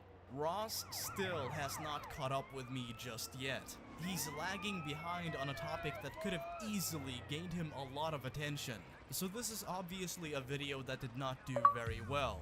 30,000 something views is good, but for a topic of this magnitude, that's kind of fucking bad for a channel this size. So, what did Mr. Boss for the Win do to catch up? Well, he just remade the same video. Not once, mind you, but twice. Over the span of 3 days, he made the same video 3 times. So let's have a look at the videos in question, shall we? Because I really want you, the audience, to tell me if it really, in all honesty, warranted 3 videos being made about this one topic. Especially over the span of 3 days. Throughout the first 3 minutes, Ross simply repeats all of the points made in the Rockstar Intel article. And like I said before, Mr. Boss for the Win hates having to put research into a video. This much will become all the more apparent the further we get into Ross's Bully 2 videos. He goes on to mention the 2017 alleged Bully 2 concept art, and he does so very lazily. A lot of interesting bits of information are left out of the video because, well, that would require him to, you know, look into what he's talking about. He also spends another minute rambling on about how much he likes Bully, as if anybody gives a f***. So now that we are 1/3 of the way through Mr. Boss's 3 Bully videos, let's jump into the next video. But before we do, let's have a look at the previous video title. Bully 2, new info, character casting calls, voice actor roles, plot details, and more. Now, I've had the utmost unenviable experience of having to watch this video several times for the sake of making this video. And I can guarantee you, I can assure you that no plot details are ever revealed in the video. So, Mr. Boss, you, sir, get your very first stamp of dishonesty. Anyway, a day after uploading the very first Bully 2 video, Ross noticed something. His video was not performing as well as he probably expected it to be. In fact, he was basically getting cucked in likes and comments by a channel 1/30th of his size. Ross's own audience was either barely interested in the video, still annoyed by the all too frequent video notifications, or were just following him on YouTube for, I don't know, the sake of leaving disrespectful comments. So Ross was failing badly, very badly for a channel of his size. So something had to be done, and that's when Ross made this masterpiece of shit video. Bully 2, huge leaks, release details, going to college, new characters, and more. I'm gonna spare you all having to watch this video. The video simply consists of Ross recapping a bunch of Bully 2 related news that happened within the past couple years. And he does this very lazily at that, yet again skimming over interesting details and even including takes where he flubs his lines. Up until this point, no one reputable outside of Rockstar, even Rockstar hasn't even talked about it, which we kind of saw in Bully 2, we kind of saw in Bully 2, you know, you had Bulworth the school, and then you had the Bulworth the school, and Bulworth the school. You must be the Hopkins boy. Where'd you come from? We've been expecting you. Welcome to Bullworth, the school. I think it would make sense naturally, especially if we were to stay with the same character. If we were to stay with. So really, that is everything we know so far on Bully 2. From the initial announcement of it. He then goes on to mention Jan2295. You know, the Rockstar leaker. The very same Rockstar leaker who dissed Mr. Boss for the win on GTA forums back in September. Last month, when discussing the then upcoming GTA 5 nightclub update, Jan2295, a trusted Rockstar leaker, was asked when said update would be coming out. To which Jan2295 said, "I said the 24th, so it's the 24th. Gotta make it clear once and for all, especially so Mr. Boss can't say once again how he hates the cryptic messages and how confusing they are." Watch him show this post in his video, but with that part of it cut out, lol. If not, well, hi YouTube. You shouldn't be sub to Mr. Boss. And what did the Lord of GTA clickbait Mr. Boss for the win do in his umpteenth GTA 5 nightclub update video? Well, of course, he cut out the disparaging remark from Jan's statement. Jan also took another jab on Twitter last night. And what's funny about this is the fact that he did so all while promoting my channel in comparison to how bad Mr. Boss for the win is. Quote, "Let me say one thing. If you want someone to keep you up to date with actual bully news and rumors, subscribe to @Swagta, not Mr. Boss. You'll see a huge difference in content quality." Why, thank you, Jan. How kind of you. But man, this has got to be so embarrassing for Mr. Boss for the win. I cannot even begin to imagine how it must feel to have one of your main sources of information take a jab at you like that. God, that's just brutal. Are you embarrassed by us talking about this, Ross? I think you would have to be. You know what? I'm sorry, my bad. I'll take the screenshot down and we'll move on to some other point. Let's move on to Ross's latest Bully 2 video. But hey, before we do so, let's once again revisit the title of the previous video. Bully 2, huge leaks, release information, going to college, new characters, and more. Well, there's no reveal for any release details in the video, so Mr. Boss for the win, I am afraid you're gonna get another stamp of dishonesty. At this point, Ross's own audience has really begun to sour on him. 1 out of 10 people disliked his first video, 1 out of 6 people disliked his second video, and now 1 out of 4 people dislike his third video. And just like with the previous video, I'm gonna spare you having to watch this pile of burning garbage. Mr. Boss for the win spends most of his video just reading off the casting call descriptions. You know, the casting calls that all came out on the same day he made his first video. The very same casting calls he could have and should have easily discussed in either his first video or second video. So you might be wondering, why would he wait until his third video to talk about something he could have easily talked about in the first video, or even the second video? Well, remember what I said about quantity over quality? This is Ross's MO. As soon as the Rockstar Intel article came out, he jumped on the first opportunity to make a video about it. No time at all was spent doing any research whatsoever. He threw a rambly mess together, used deception to get people to click on it, and then called it a video. But it did not end there. He knew that this could serve as a very easy way to get some more views. All he has to do is record some bully gameplay, put in minimal effort in editing, ramble on about how much he likes the first game, talk briefly about related details he should have talked about in the first video, and then to top it all off, just give the video a misleading title. Bada bing bada boom, another easy 10,000 to 20,000 views for Mr. Boss for the win. All of this just screams quick views and easy money, so much so that even Ross's own audience is seeing through this facade. Hence why so many of his own audience members are now disliking the videos. Just to remind you, 1 out of 10 people, 1 out of 6 people, and now 1 out of 4 people. Remember when I said this in the beginning of the video? But there is one thing Fernando does have over Mr. Boss for the win, and we'll get to that eventually in this video. As much as I dislike Fernando for being a lying snake, I honestly find Mr. Boss for the Win to be way worse. Although Fernando loves to tell tall tales about Rockstar games, he at the very least puts some effort into his videos. He makes an attempt at being a convincing actor. He often fails, but he tries at the very least. Mr. Boss for the Win, on the other hand, doesn't try at all. He just phones it in.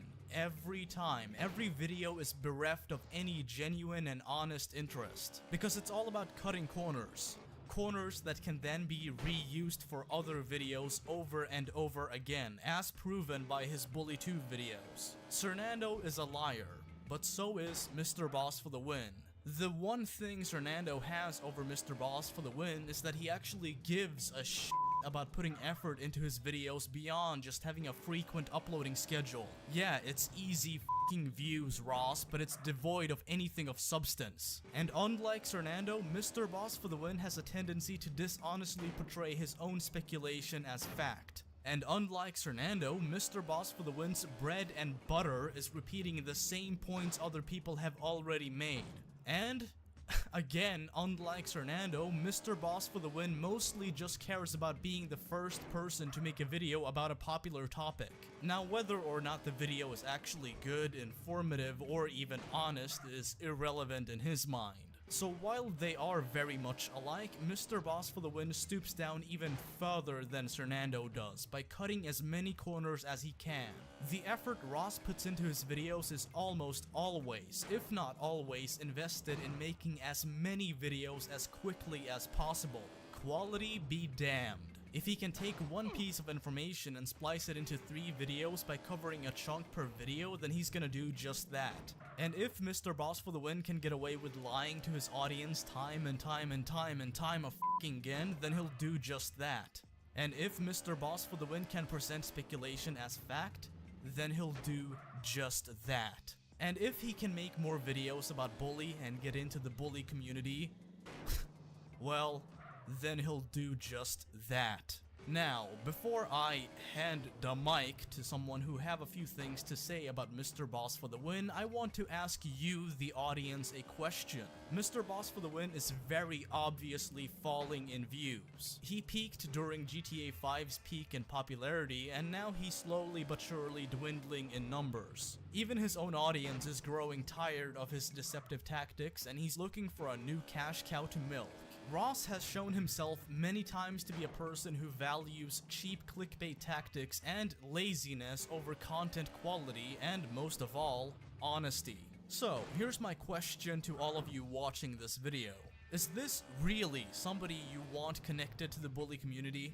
Tell me how you feel about that in the comments below, because even though I'm very confident in what the answer is gonna be, I want the Bully community to voice its own opinion.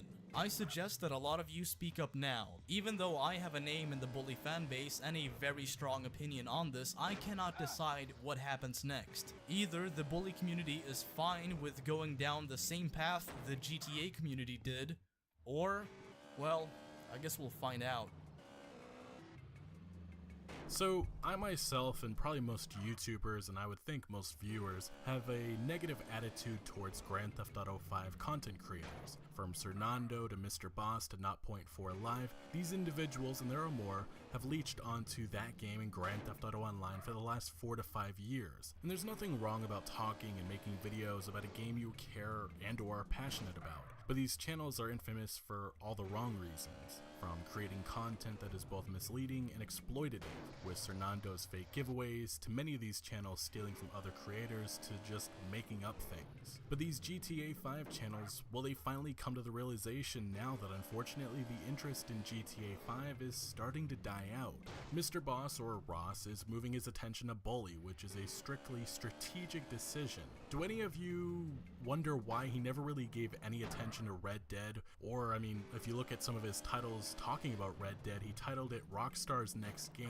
It's because it doesn't fit his target audience. Red Dead has a more mature audience, and Bully 2, at least in his mind, will attract more younger viewers, which is what Grand Theft Auto 5 YouTubers leech off of. Whatever your opinion is of my own content, I would hope that you recognize my channel has improved over time. Obviously, people still take issue, and that's perfectly fine, but I at least think most viewers can see my passion for the games I talk about. For Ross, it's a calculated move and nothing more. He also interestingly is trying to copy and steal my style. With his recent Bully 2 videos, he directly is taking what worked with my own Red Dead thumbnails and titles and trying to use it with his own misleading content. But the point is, all of this is a strategy, a long-term one that will boost him up to the top of search results. He'll make as many Bully 2 videos as possible, and whenever Rockstar officially announces Bully 2, he'll be ready to jump on that train and milk it dry. Anyway, I'll wrap up my thoughts by saying everything Ross does is calculated and measured, so I'm sure he has a long-term plan for Bully 2 content. Even though I doubt he cares for this franchise, he sees the potential. With the 3 videos he uploaded just this week based off of one casting call, this is just the beginning. Grand Theft Auto 6 is probably still years away, and these dying GTA 5 and online channels need to leech off of something else until that time comes. Mr. Boss for the win will attach himself to Bully 2, Sernando is already on Fortnite, and Not Point 4 Live eventually will find a popular franchise that younger viewers are or could be attracted towards. Okay, we may have taken the hardest possible route, but you know what? It's all good. Hey, we got a guy. Haha. Someone just died. Whoever was trying to kill me just died. They crashed their Hydra. GG. Back it up. Come on through. Oh, it's on the other side of the wall. Yeah, can you help me like shoot him down? That'd be great. Alright, GTA Beast. You're the best. And a buzzard too. Okay. You know what? I think that's where we're gonna what is this guy's name? Dirty South 210210. Very creative name, my man. Very creative name. If you did go on to enjoy this video though, a like rating would of course be awesome. And also subscribe to my YouTube channel if you are new. If you like Bully and anything Bully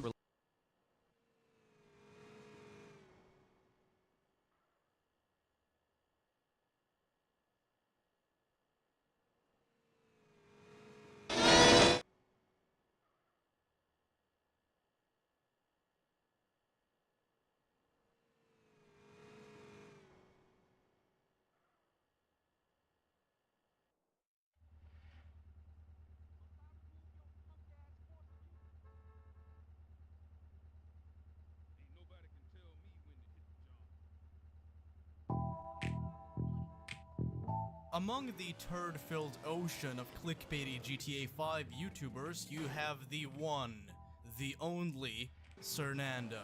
If you're watching this video, then there's a good chance you've already seen Sernando's name pop up on YouTube. And like many other GTA 5 clickbait channels, Sernando is slowly but surely falling in views. Let me give you an idea of just how far he has fallen. If you head on over to Sernando's Social Blade page, then you might be given the impression that Sernando's channel is actually performing quite well. He peaked in 2017 and has now ostensibly landed softly at an average of 4 to 8 million views a month. Pretty good, right? Well, that is until you take a look at his latest video uploads. You see, Sernando averages about 200,000 views a day. That is the amount of average daily views for all 1,300 something of his video uploads combined. So let's have a look at Sernando's most recent videos. Well, all of a sudden he's averaging a pretty low view count for such a big channel. Out of the 2,900,000 subscribers, Sernando very seldom breaks the 100,000 view mark. Meaning that if Sernando uploads a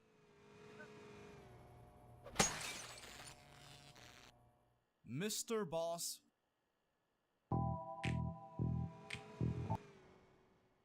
200,000 views a day.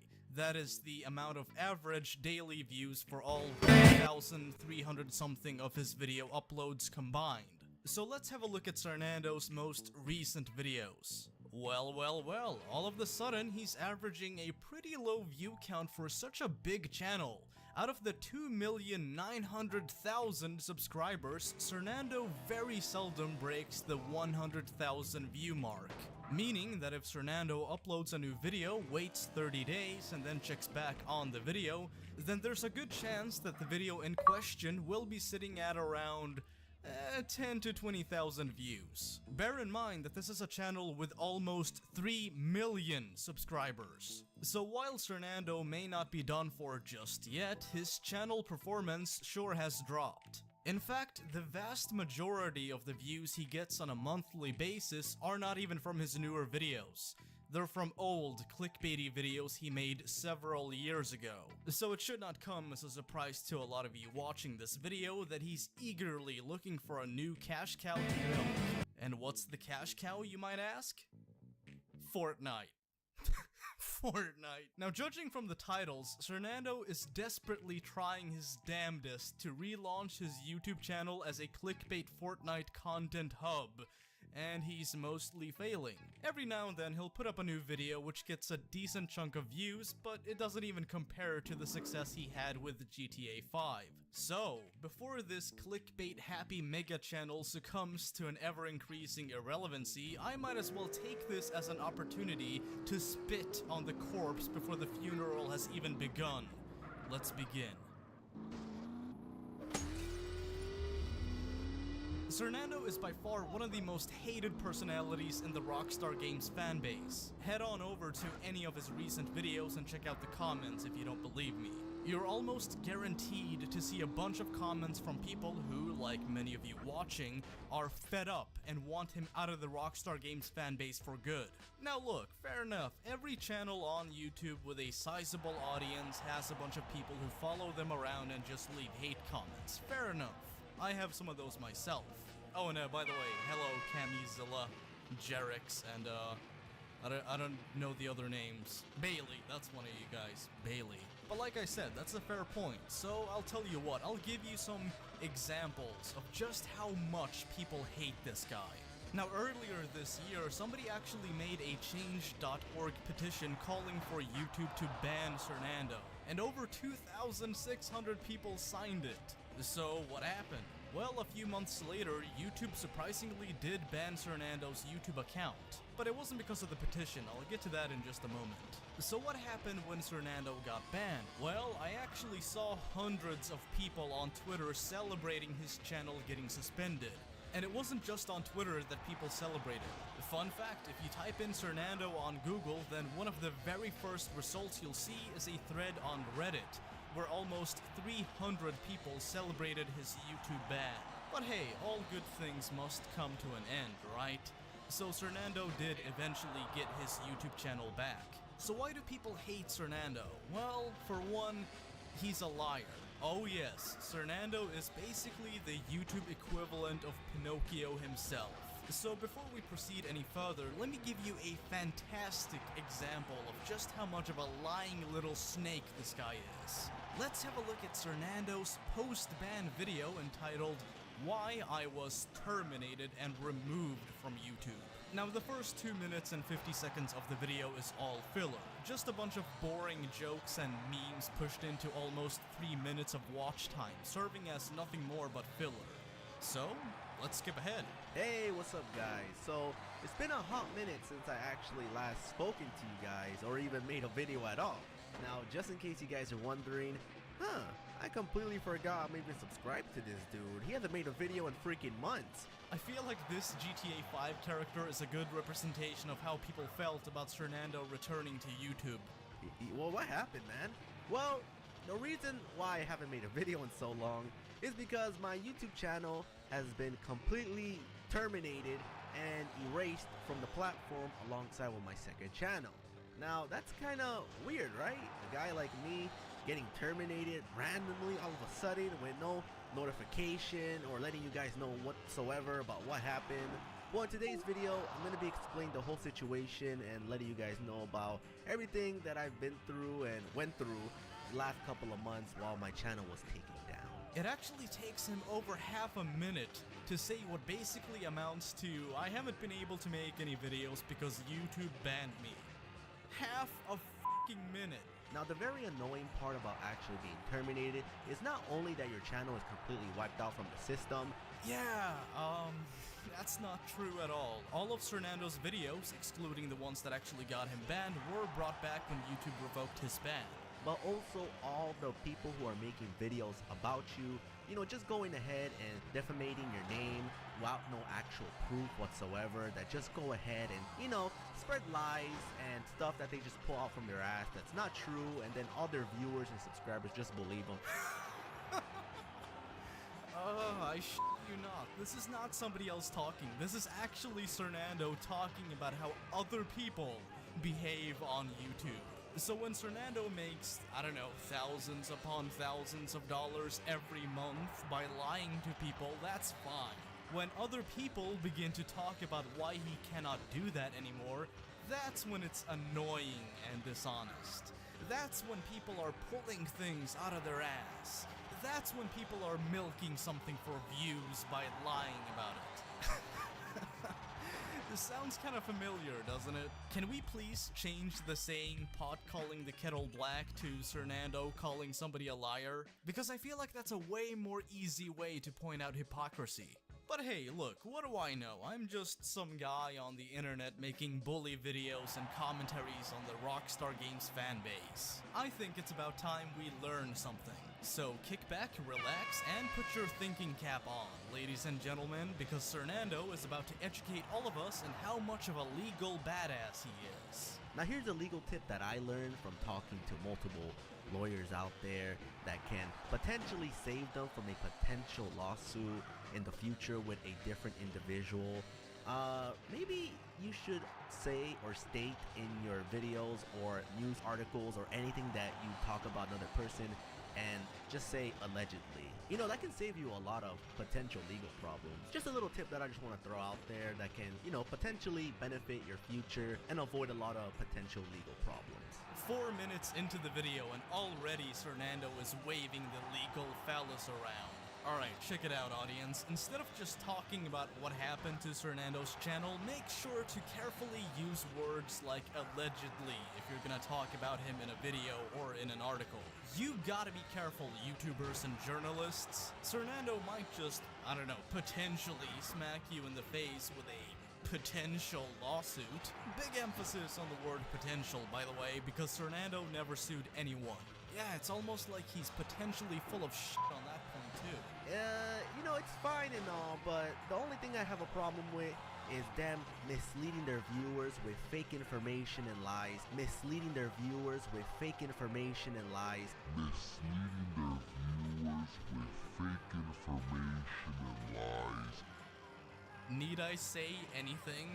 So, a lot of people say, oh, Fernando's been terminated because he broke in this rule and that rule, and he's a liar, he's a misleader, he's an awful, terrible person, he deserves to be killed. I hate this guy, but yet I'll make 20 videos about him. I hate this dude. Oh my god, I don't know what to do with this man. I milk out his name so much, and I tell all these lies to my viewers about him. Notice how quickly all of that escalated? It went from Fernando's channel got banned for breaking the YouTube terms of service to he's a liar, to he's an awful person, to he deserves to be killed, to I'm obsessed with the guy, to I hate him so much that I don't even know what to do anymore, to I'm gonna make clickbait videos about it. Is this really what happened, Fernando? Was this really, in all honesty? Honesty, no, you don't, you're Fernando. Was this really the common point of contention between you and all of your detractors? I kinda dig this style, honestly. I like how even in exaggeration, you can't go a single minute without being dishonest. For a person with a lot of arrogance and smugness, it sure did not take him a lot of backlash to get his jimmies rustled. And that's cool and all, but I just don't understand why they have to lie so much. Especially ones that just talk out their ass, who have no proof of anything whatsoever. This is still Fernando talking. So I thought I'm just gonna go ahead and clarify all that and tell you guys the actual truth instead of all these random channels that just milk my name for views. Yeah, man, all of these channels, what am I doing? Turning into Fernando? I'm too lispy. All of these channels are just lying and milking something for views. How low and dishonest of them. But hey, fear not, audience, because Fernando is going to set the record straight. He's already on the case. He's about to tell you the real truth behind his YouTube ban. So, let's see what he has to say, shall we? Yeah, but the actual reason why I got terminated was because of money-related videos about GTA 5.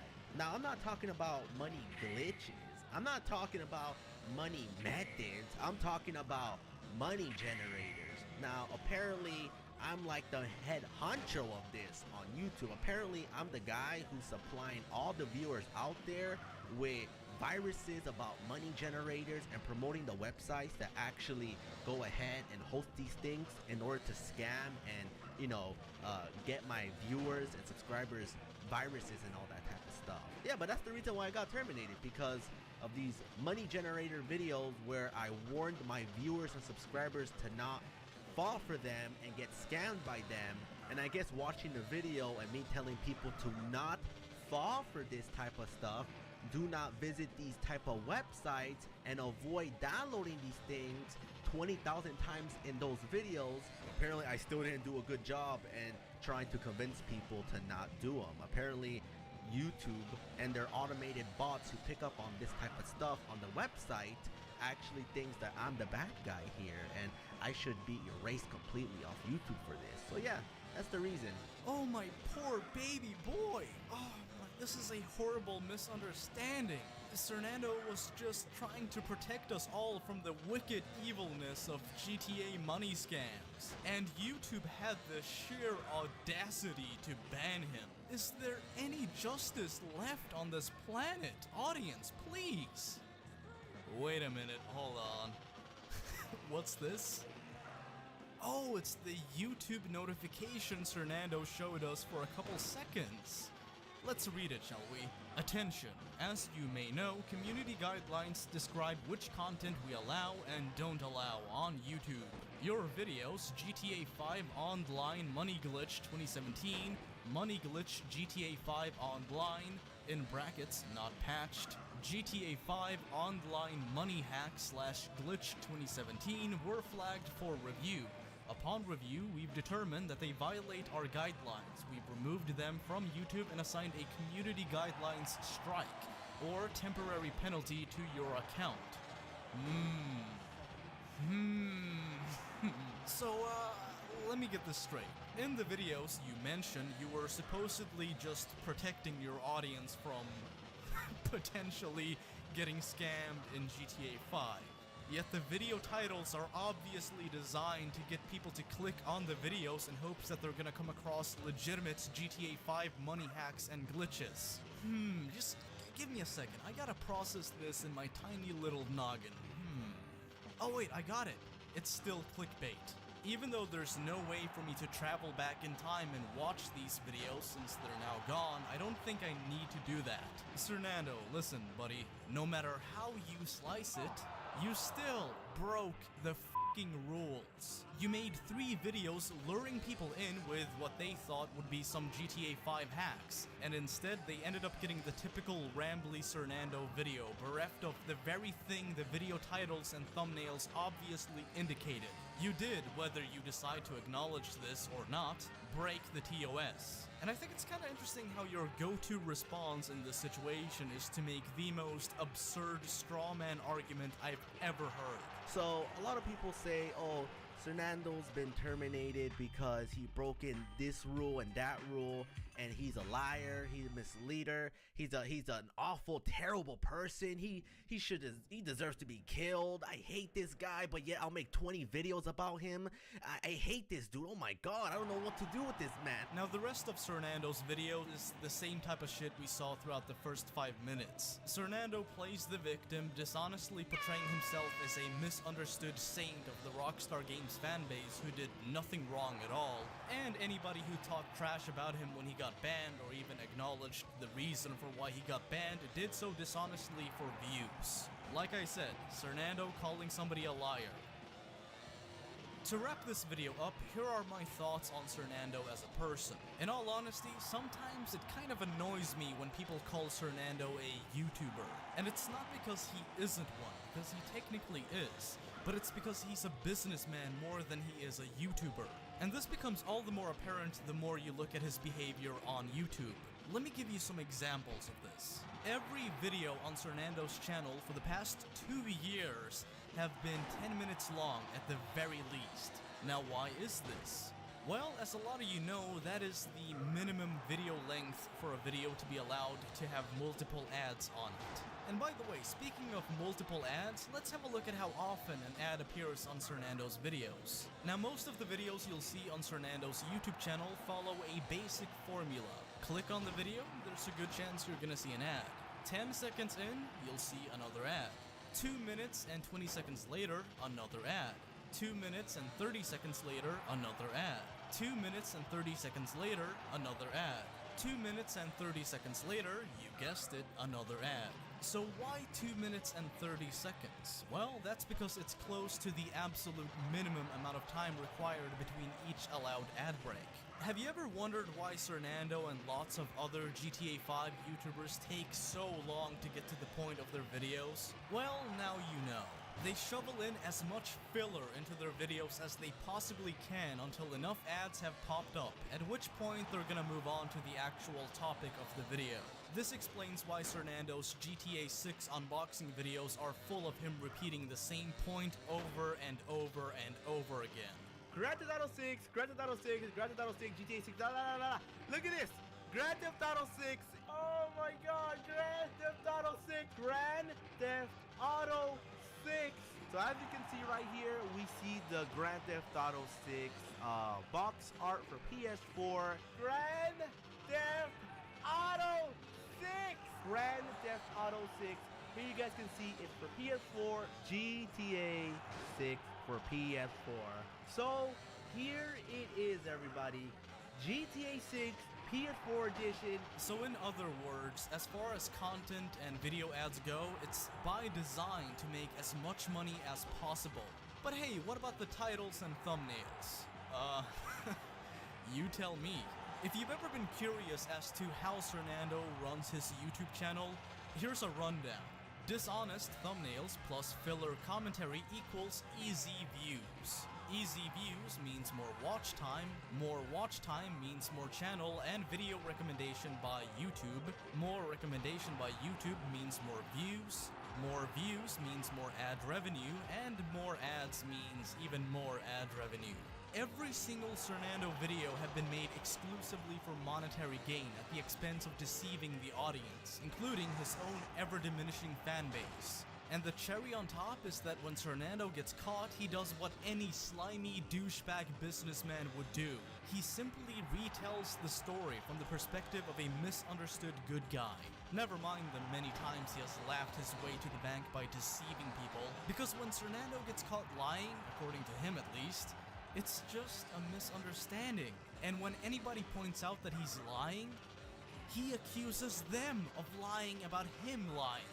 And the reason I call this video a good example of Cernando's dishonesty is because when Cernando gets a bit too greedy, even for his own audience's taste, he falsely portrays the entire situation as a preposterous matter of obsessed haters who not only view him as a terrible human being, but also want him dead.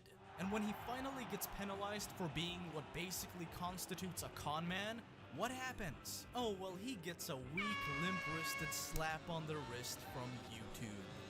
And that's it. Cernando is a prime example of a form of injustice people very seldom talk about. A greedy, slimy businessman who cheats his way to the top by screwing over anybody he can, including the people who support him, all in the name of making money. And when he gets caught by a system which claims to enforce rules fairly, he gets a fraction of the punishment anybody else would get. Everything Cernando does on YouTube is designed to make him as much money as possible. Reputation has no value. creativity has no value, and integrity sure as hell doesn't have any value. The one thing on YouTube, the only thing that actually has any value to Cernando is money. Big fat fucking dollar signs. He doesn't give a flying about his audience beyond the daily digits and ad revenue they bring in, and he sure as hell doesn't give a flying about quality or honesty. So, now that his YouTube channel is slowly falling in views and he's desperately clinging on to Fortnite, I honestly feel a sense of relief, because Cernando is leaving the Rockstar Games fanbase. Slowly but surely, it's happening. And so, I hope to God he never comes back.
People in the West romanticize their behavior as anything other than barbaric. These people are not your allies. They are not the same as us. They come from an inferior culture. I don't feel bad for them. I don't feel sorry for them. They're terrible people.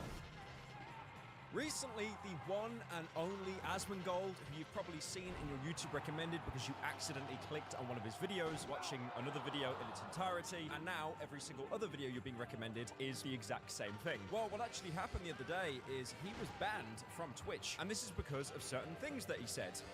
Certain things that I'm pretty sure you've seen if you've used Twitter for more than 5 seconds. Put a bullet in my head and kill me right now.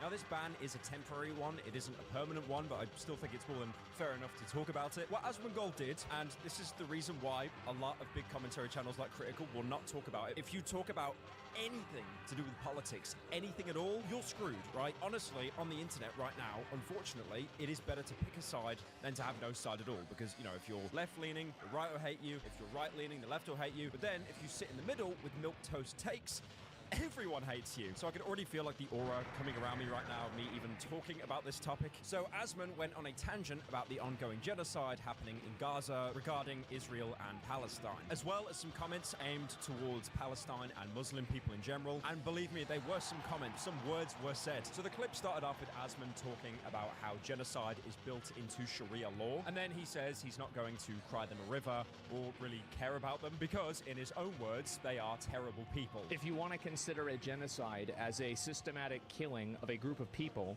they have genocide built into Sharia law right now. So no, I'm not going to cry a fucking river when people who have genocide that's baked into their laws are getting genocided. They're terrible people. And then he continues by saying they're not able to kill as many people because they're inferior, as well as their culture. And how much did they kill? As many as they can. They're not able to kill as many people as Israel because they don't have as many bombs and as many weapons.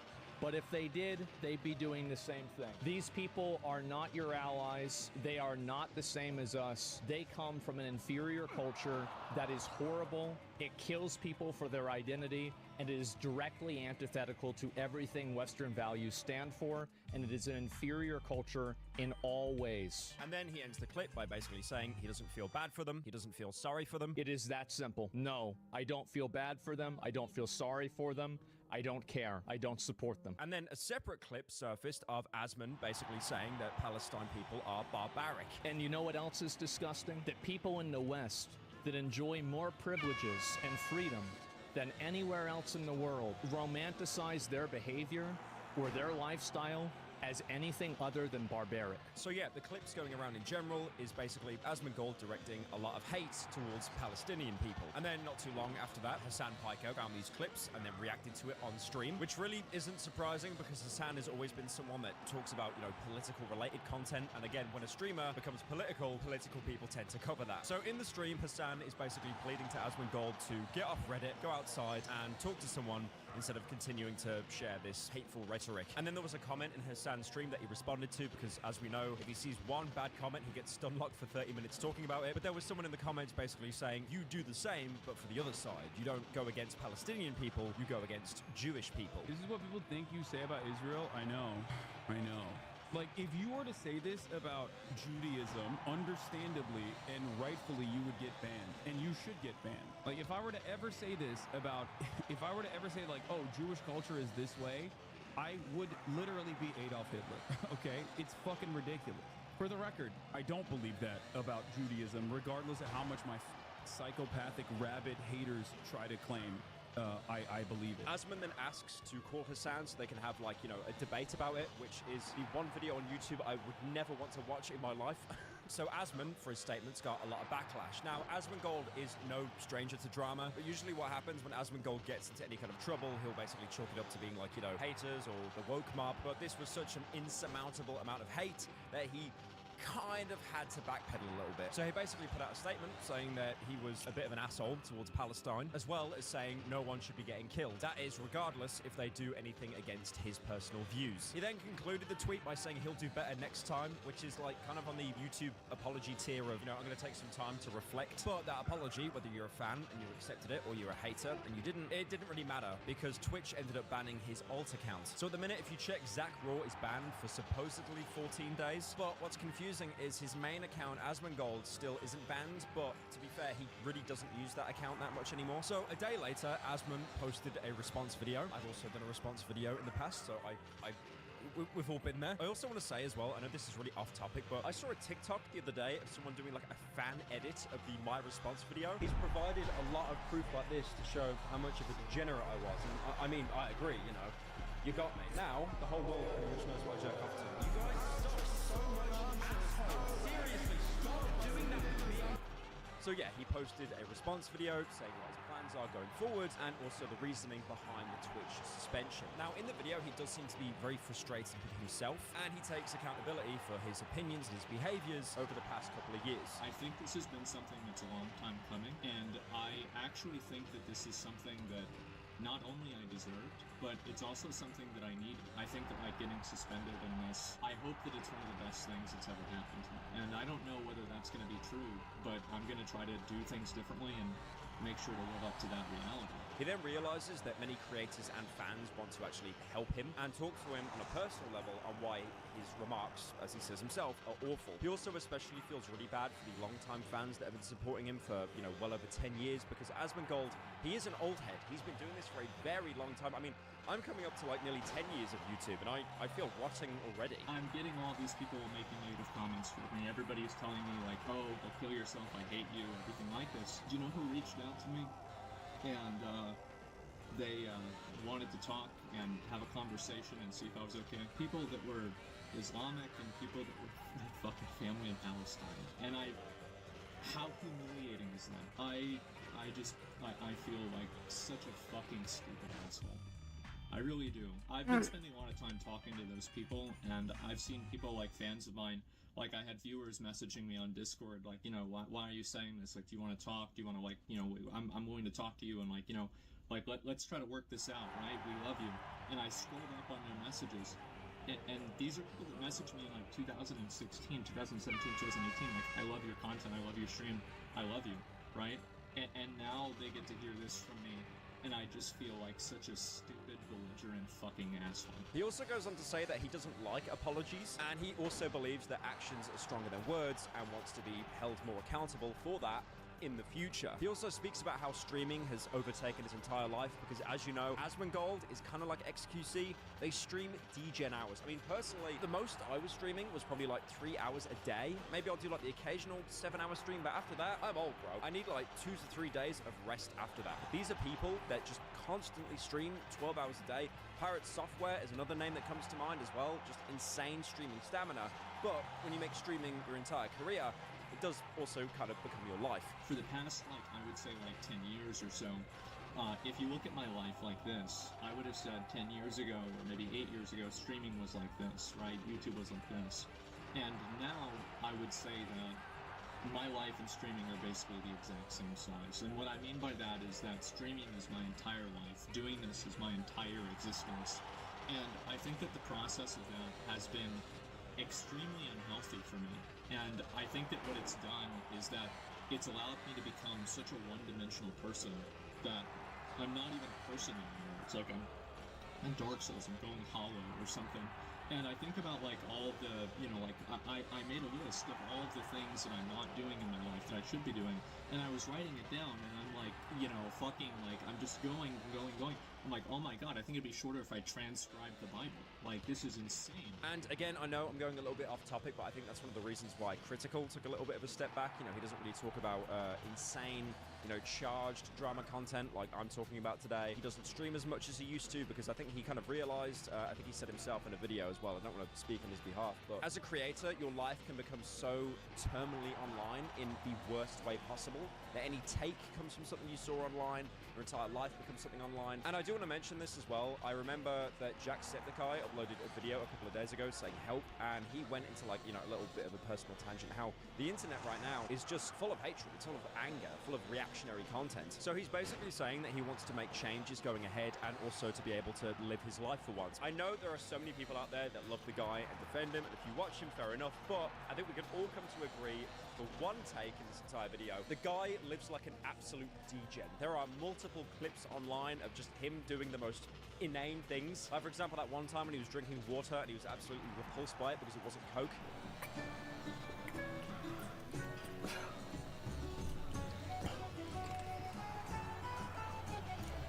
It's better. Wow. Who the fuck drinks this shit? Yeah, just, okay. I mean, I get it. It was clip farming Andy, but then also there's been like, you know, rats in his room, cockroaches. So in the announcement, he actually says that he is stepping back from OTK and Starforge, OTK being the gamer org that he co-owns. He also says he wants to do more fun content because unfortunately, as we know, as I mentioned earlier, the internet is built of negativity. If you see Asmongold talk about a drama video or react to a drama video, or even if I cover a drama video, that will do an insane amount of views compared to, you know, other things. I mean, a really good example, every video I've uploaded this week when being in Australia is drama-centric, and the only one that wasn't drama-centric was talking about the hurricane passing through Florida, and that video flopped in comparison, because unfortunately people just really do like drama. That is an aspect of the internet that will probably never change. But I think what's happened with Asmongold after the takes that he had, he probably looked back on it and thought, you know, almost like a sobering thought, like, okay, I actually need to step away from the internet for a while and, like, you know, just actually focus on myself. He also shares at one point that he'd like to visit the Middle East by himself, not only as a way for him to get his life together, but also as a way of closure as well. Growing up, the time I did, I was an r/atheism enjoyer. I have a very negative opinion of a lot of religions. I've had the experience firsthand of the negative effects of Christianity and, you know, the way that I view that. And I've always read a lot of very bad things about Islam. And I've made a lot of criticisms of it. I've talked to a lot of people about it. I've heard a lot about it, and I've been like watching things about it, and I've been like hearing people telling me this is the way it is, but I've never seen it. And I actually think that after all this, I think towards the end of next year, I think I'd like to visit the Middle East and see it for myself. I want to see it for a historical perspective, right? I would love to go to Istanbul in Turkey. There's no ulterior motive there at all. But it's not just that. I'd love to visit places like Saudi Arabia, Dubai, any of the other places. Now, Asmongold is a very divisive character. He has an insanely dedicated following, but he also has a lot of people that hate him. That response he put out, he is, to be fair, taking accountability. That was until he posted a response on his subreddit. You know, because in the statement, he basically said he was taking a break and stepping away from certain companies. When someone asked him to take a break, he said he would rather DEI, die, gaming video. The fuck does that mean? So this could be him like kind of like goofing around with his fan base, or he isn't as sorry as he actually said on Twitter. After Asmongold's clip went viral, a lot of people came out to criticize him and then also ask why wasn't he banned. I mean, he was banned on his second account, but originally when it first happened, people thought, you know, why was he not banned? And then on top of that as well, a lot of people didn't accept his tweet apology. They thought it was very half-assed, but to be fair, if you put any kind of apology out on Twitter, no one's accepting that. And a lot of people also thought that the apology that Asmon was doing was damage control. He wasn't actually sorry. He was just trying to save, like, you know, brands or sponsors. Because as people know, the one way to actually hurt a content creator isn't from their fan base, it's from their wallet. Even someone who I regularly mention on the channel, FuziTube, even he managed to somehow get involved in this, which is so weird to me because I swear like Asmongold and Fuzi are just from two completely different planes of existence. FuziTube is usually too busy telling Neon how much he hates him. So Fuzi basically had a go at Asmongold for supporting the conflict in Gaza, and then even got Andrew Tate to join in as well because FuziTube is Palestinian. This is like every 12-year-old child's civil war. You've got Asmongold against FuziTube with Andrew Tate as well. You even have people like Sneeko basically comment on it saying what Asmongold said was a really bad take. I know a lot of people don't like Sneeko and they don't really care what he has to say, but to be honest, he was in the Cruelty Squad video. Can't even take a piss without some freak like you bothering you. What is it? Be quick about it. This trip is an absolute disaster. All of our deals have gone to shit. I'm readying myself to declare bankruptcy. And then, of course, God's sake, can I stop talking about this guy for one?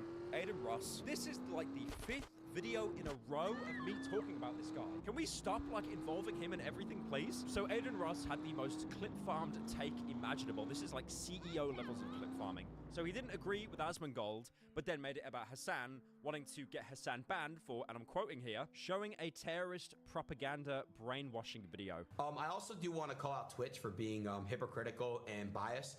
I'm not defending what Asmongold said because I don't agree with it. Who do you think said the same thing on the other side? Hassan. No, he didn't. Yes, he did. No. Asmongold literally said... No, he's wrong. No. Listen, what I'm saying. He said the Muslim culture is inferior and they have terrorism built into their religion. I understand. Listen.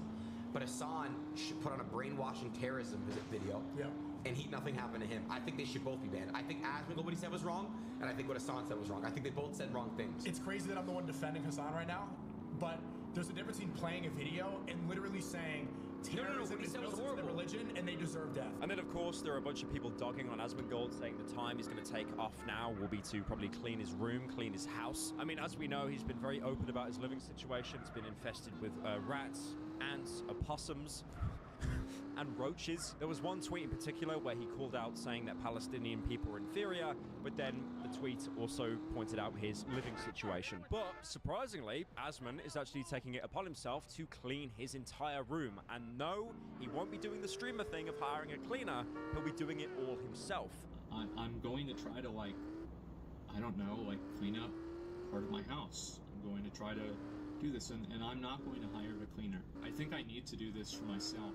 I need to take accountability for bad things that I've done and for letting my life get this out of control. Now, when you think about it from Asmongold's perspective, the takes he had were not the best. Now, talking more about OTK for a second, I know they've had a lot of controversies in the past, but I don't think it helps as well with Asmongold saying all these things about Palestinian people. And then the current COO of OTK, Tips Out, is actually Muslim himself. He himself did actually post a very lengthy statement talking about how he was personally hurt and people should open their eyes to a situation like this and to be educated. And then also ending the statement by making sure that everyone at the OTK company is happy and they're safe. A little bit more on Starforge PCs. That is another company that Asmongold co-founded, and because of Asmon's statements, a lot of creators actually chose to pull out of Starforge, like for example Urson, Detective Seeds, Stephen Must Prime. I swear this is like the 8th time this year you've had like a creator part from a company that they co-founded because of allegations. So of course, Twitter being Twitter, it's full of comedians that are basically the Joker telling jokes to himself and no one laughing.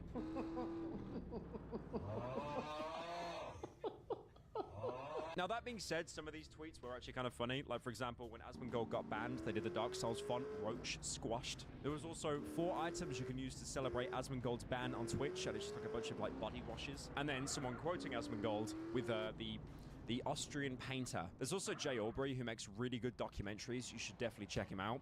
And he was basically saying that because Asmongold got banned on Twitch, a kick deal is imminent. I mean, I know he's doing a bit, I get it, but like, I actually would not be surprised. Now, jokes aside, a lot of the fans were actually happy to see him own up to it and basically hope that he would improve himself in the future. Obviously, over the years, Asmongold has definitely solidified himself as a very controversial creator. So when he gets any kind of criticism, they're labeled up as like, you know, the woke mob or the haters, which a lot of people in the comment section were parroting as well. But honestly, I feel that's a tale as old as time. Like, if you're like a veteran YouTuber or like content creator, you will always have a diehard fan base that excuse you for basically any of your actions. You did have a lot of people on Twitter who basically thought the apology was just complete PR BS. For example, Midas, who basically said, yep, great PR stunt, you'll probably do the same thing next week. There was even people on Twitter quote tweeting Asmon's tweet basically saying, well, if you really cared, you'd probably try to raise money for Gaza. Now, before I wrap this video up, there's one thing I'm going to be very self-aware about. During this video, I've been a coward, right? I've obviously been skirting around the issue, talking about with Palestine and Israel. I've really just been explaining what's happened with Asmongold, but not really gave a take. Personally, really brave statement incoming. I am nowhere near enough educated to talk about a topic like this. Honestly, because of how much I'm seeing it in the news cycle, it does interest me. But again, I still don't feel like I'm confident enough to talk about it. And I think, like, you know, a lot of people will call me a coward and stuff, and that's fair. But at the same time, I really feel like people are allowed to say that they're not allowed to talk about a certain topic. I think the point I'm trying to make is if you're not educated in something, you really shouldn't talk about it in, you know, such a definitive way, in such a black and white way. But also, that being said, if you want to learn about a topic and you want to educate yourself on a topic, I think that's also completely valid as well. You know, I've done loads of reactions to things in the past, and I always try to say, you know, I'm not like an expert, you know, I'm not an intelligent person, because at the end of the day, like most YouTubers, I'm just here to entertain, right, to keep people informed. So yeah, this was a pretty difficult video to make. You know, I wish I could have made like more jokes and made it a bit more entertaining, but you kind of can't with situations like this. And I did think to myself, like, is it worth even covering? Because I'm just basically reciting what happened, like I'm the fucking Daily Mail or something. But what's my entire take on the entire thing? E-celebs can be a little bit silly.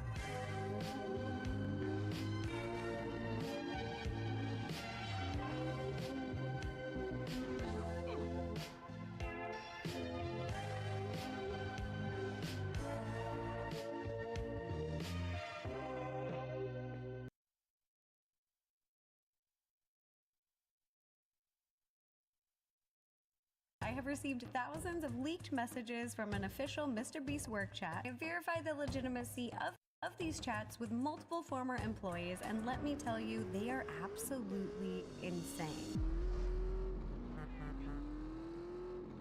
It's John Smith linking Jimmy Donaldson's wiki feet and then saying, my feet are a 4.8 out of 5. Oh, that's embarrassing. Mine are a 5 out of 5. Oh. Don't want to brag, but that's embarrassing. I know. Another MrBeast video. I'm honestly so sick and tired talking about MrBeast, KSI, Lunchly, and if anything right now, I wish I could be having a really wholesome experience playing the new Call of Duty Black Ops 6 campaign on veteran difficulty. Ooh. Okay, Akimbo, no. Not Akimbo, I'm sorry. Akimbo's awful. Dolphin dive! I did not mean to do that.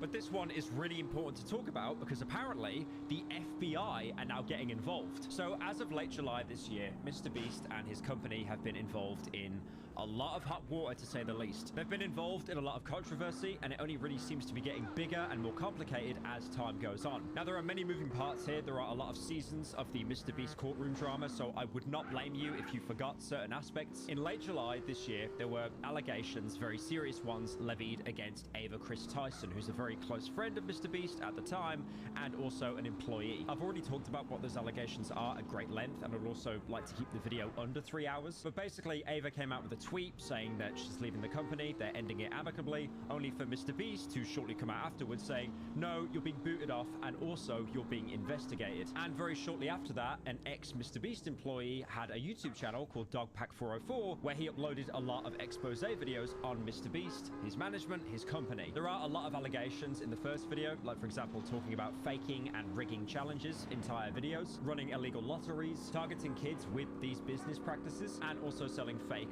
autographed merch. Also, using archive.org, we can see what the website looked like on the day of the stream, and while there's no mention of any sweepstakes whatsoever, it does say this limited tee signed by Mr. Beast and crew, but the description says it's signed by a member of the Mr. Beast crew, and it doesn't say anywhere that other members will sign MB, deceiving people into believing it was signed by Mr. Beast. So here's a clip of Tyler forging, or not, maybe not forging, using Mr. Beast's signature. So Tyler signs MB, which is Mr. Beast's signature, then he covers it, signs his own initials, TC, smirks, looks around, and then quickly slides the shirt away.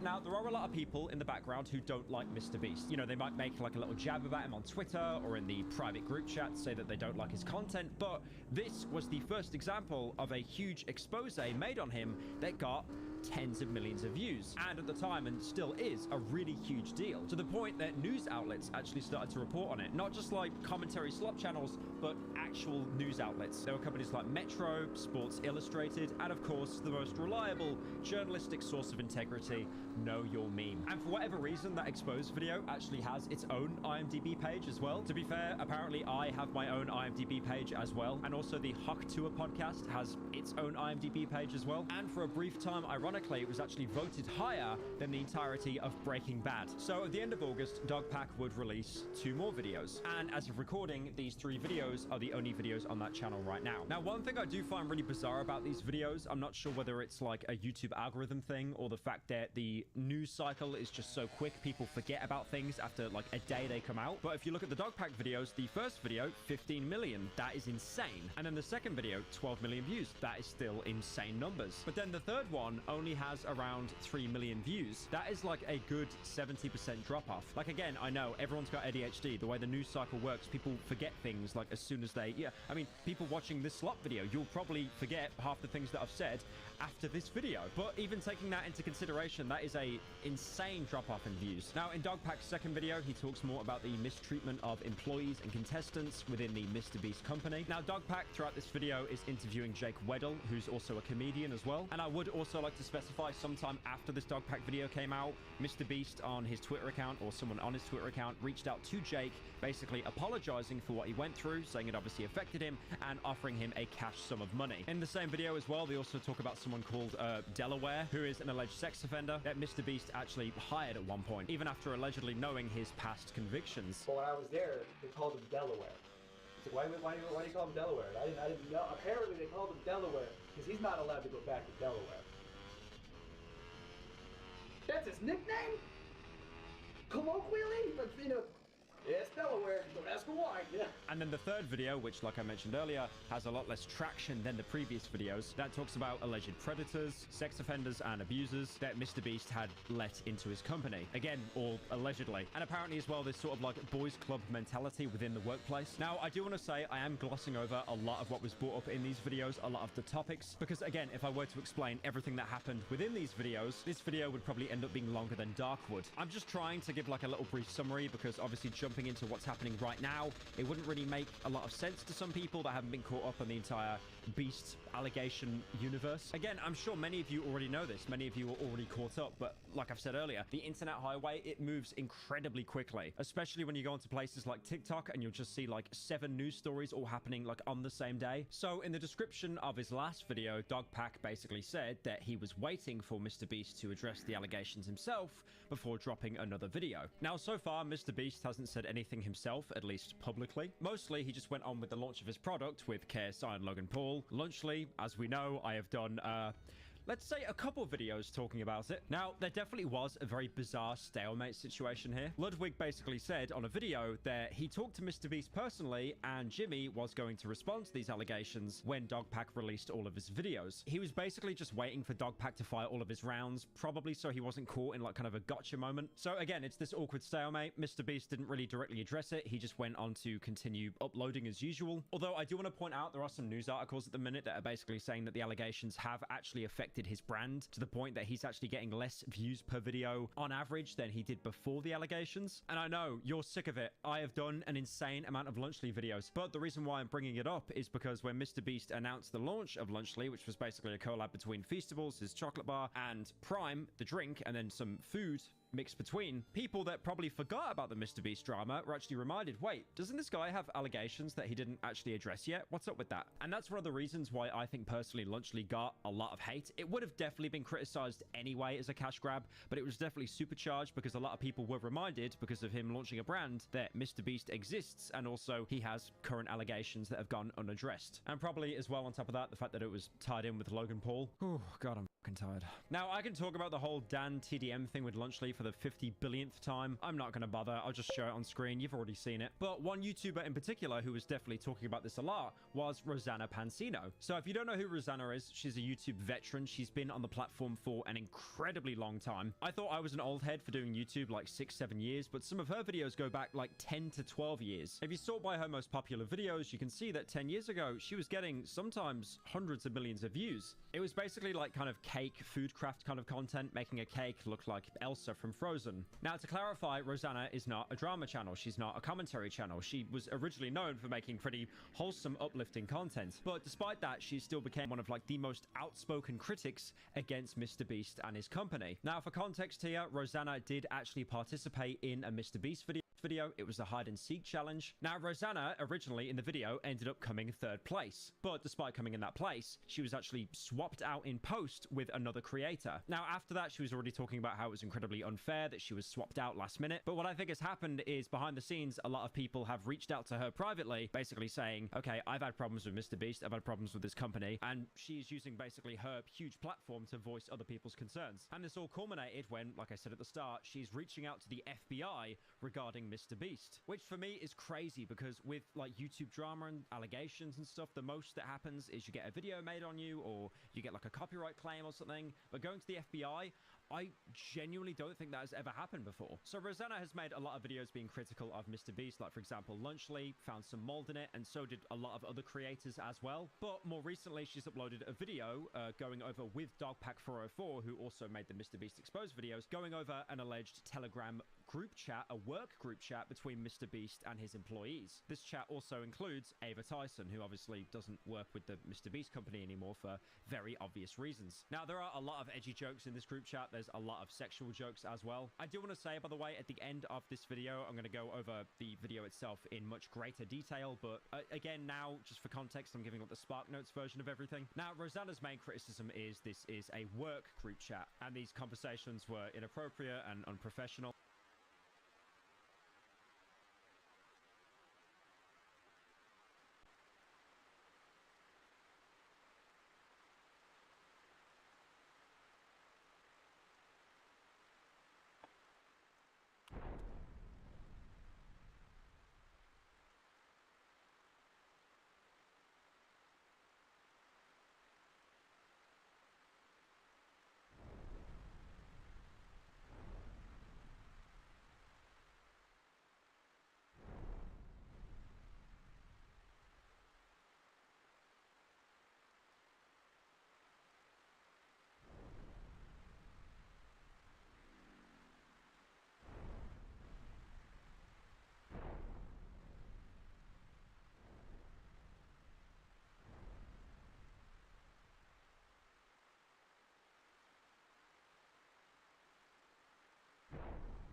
especially when the target audience of MrBeast content is children. Dogpack and her also go over a Minecraft video that he did, where he played with a 16-year-old, making like suggestive comments and jokes. You can also get a 50-gallon drum of lube.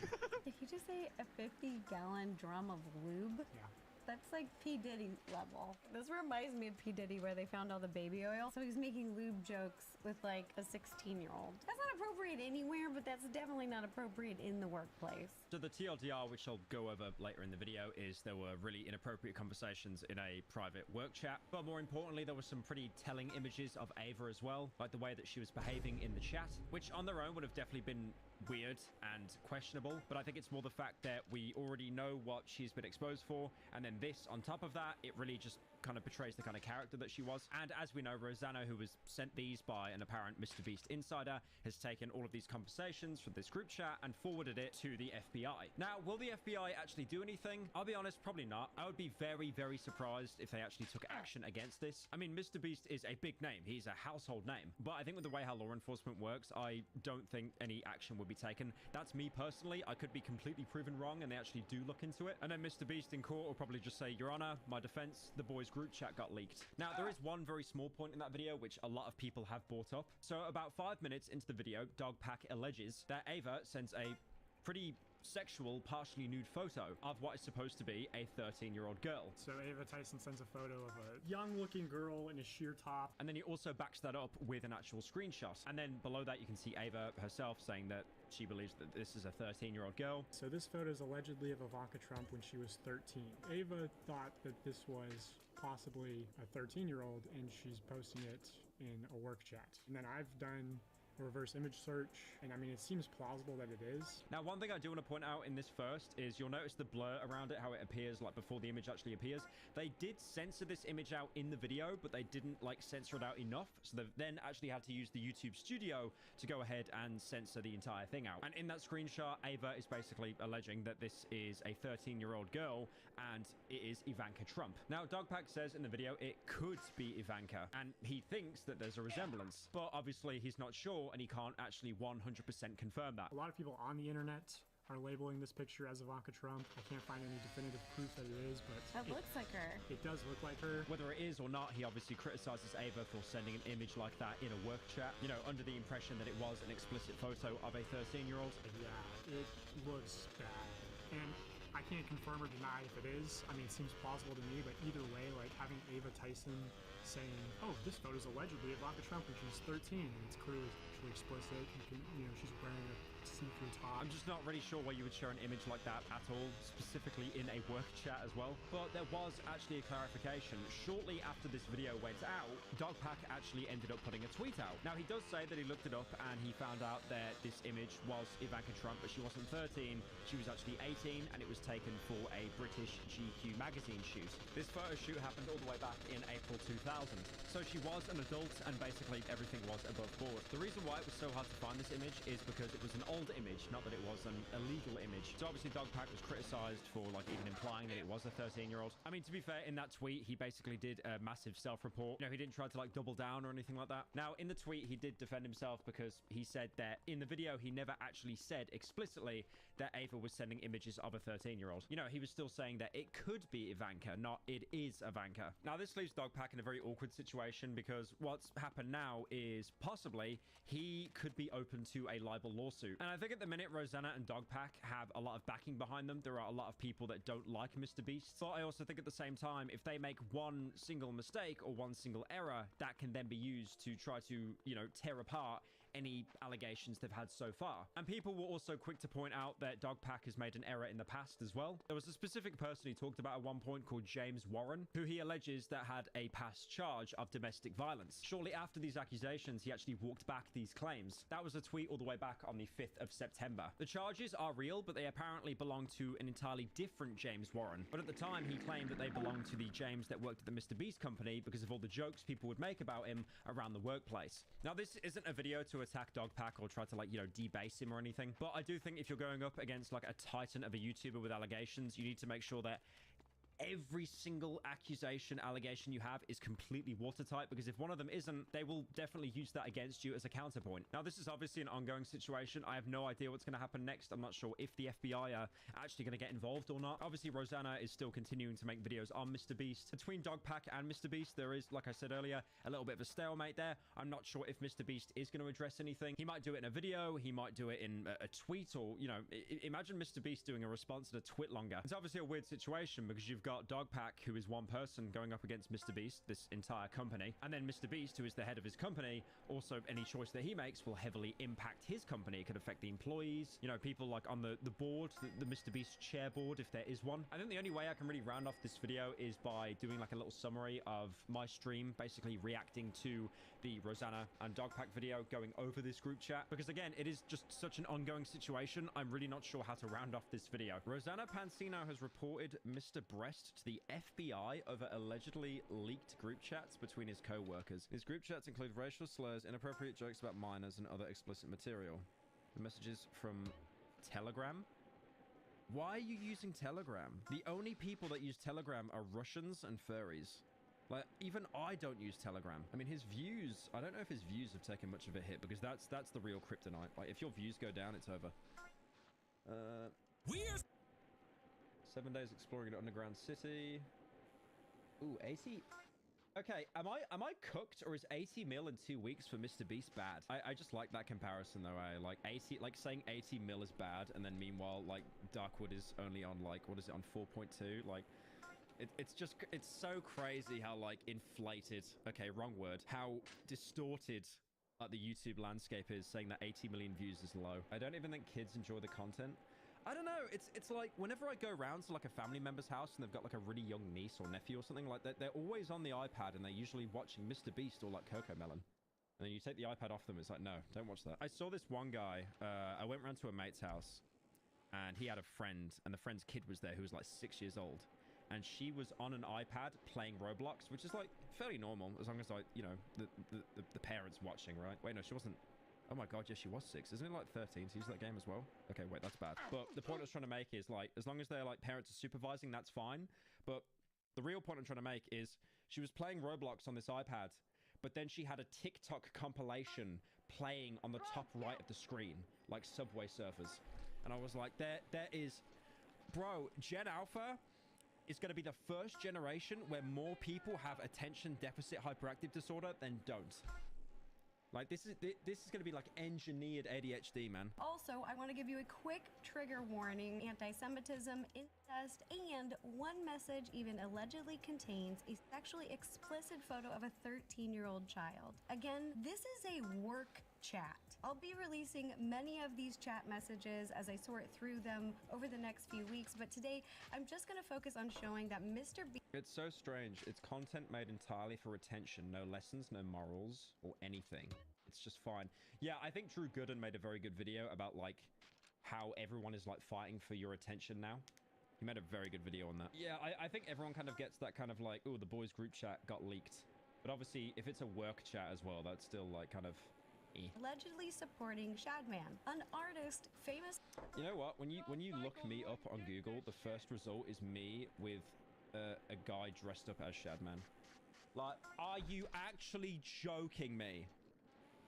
Also, fatty alert. What the hell is that? Got a car tire there. Jesus. I like how people ran with it like it actually was him as well. Like, yeah, no, I definitely met up with him like 7 years ago. Could you imagine though, like how normalized it was that people actually cosplayed as him as well?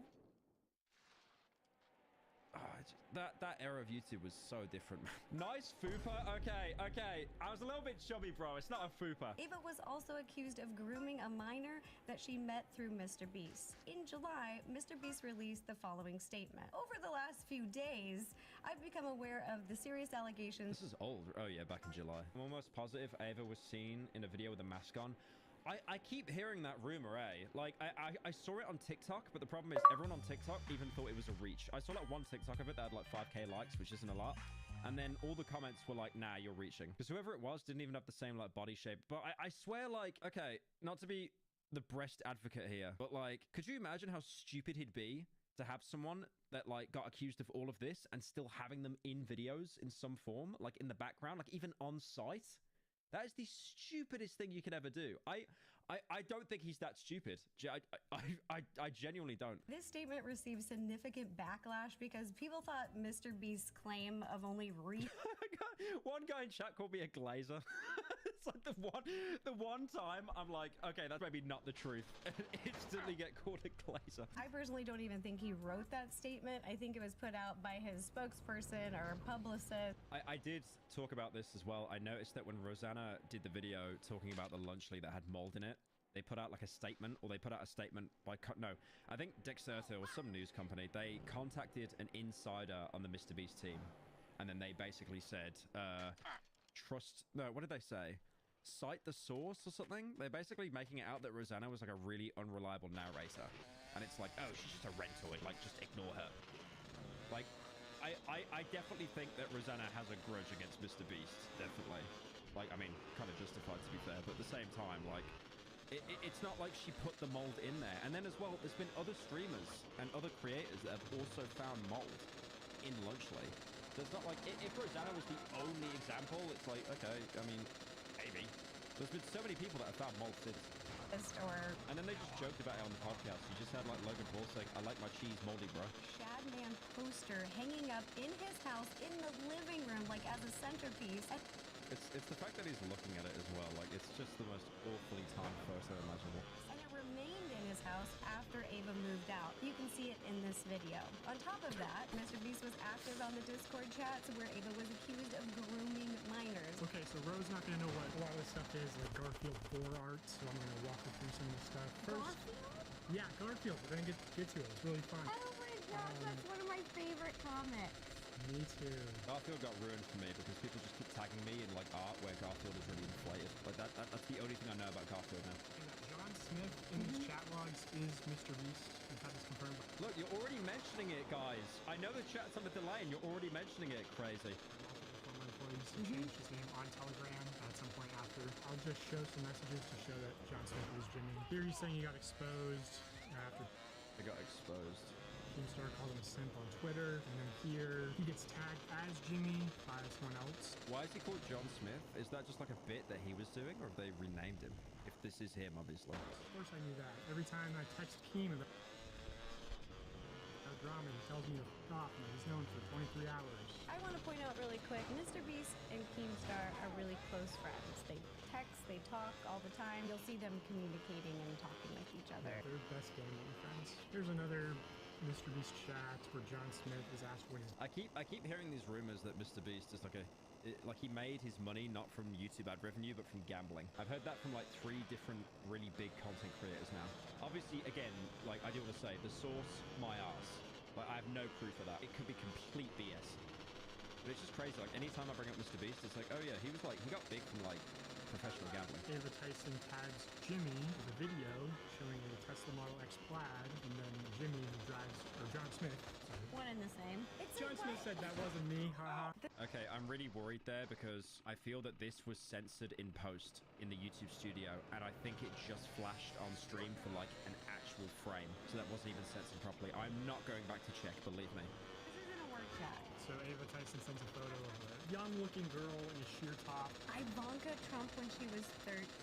Yeah, and the message reads, so this photo is allegedly of Ivanka Trump when she was 13. Ava thought... It's not actual nudity, right? Like even without the filter? Like there's no way they just put that in a YouTube video. That this was possibly a 13-year-old and she's posting it in a work chat. And then I've done the reverse image search, and I mean, it seems plausible that it is. Why would you ever send somebody a picture of a 13-year-old topless? A lot of people on the internet are labeling this picture as Ivanka Trump. I can't find any definitive proof that it is, but... It looks like her. It does look like her, but like, yeah, it looks bad.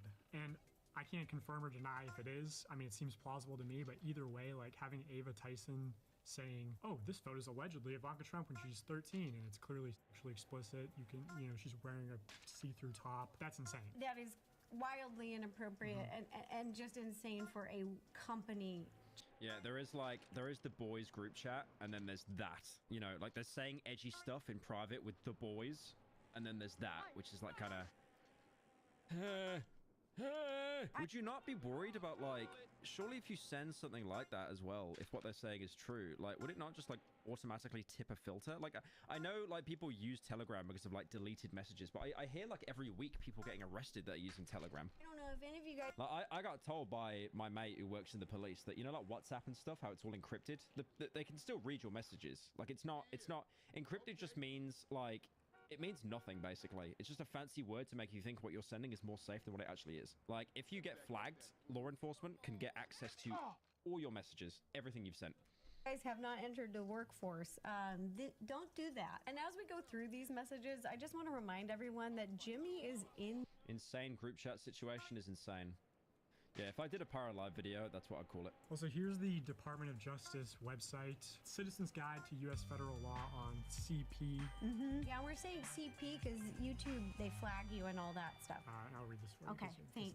I appreciate it. Images of CP are not protected under First Amendment rights and are illegal contraband under federal law. I saw this news report actually talking about this. It came up on my TikTok and the Daily Mail, which is a garbage site for news, by the way. But there was a guy in Northern Ireland, and he was 26, and he got arrested for, like, he was basically harassing thousands of children, getting pictures of them and stuff that were, like, suggestive. He would pretend to laugh as a child, get pictures of them, and then he would use those pictures as blackmail. And one of these girls actually took their own life with, like, her dad's gun.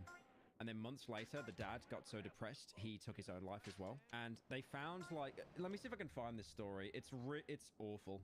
Like, there's not even any funnies here. Northern Irish man jailed for life after abusing. It was 70. My bad. It was 70, but they think there could be hundreds, but there's no way to prove it. It wasn't thousands, it was hundreds. So he'd pretend to be like a child. 183 charges. And he actually had to plead guilty to manslaughter because he basically led that girl to taking her own life. And then the dad obviously took his own life just because of, like, the pain he was going through. Like, this guy was doing it with people in America, New Zealand. He posed as a young girl to befriend other girls. You know what the crazy thing is as well? He only got 20 years. This guy's 26. He's younger than me. Like, he's only going to be middle-aged when he gets out.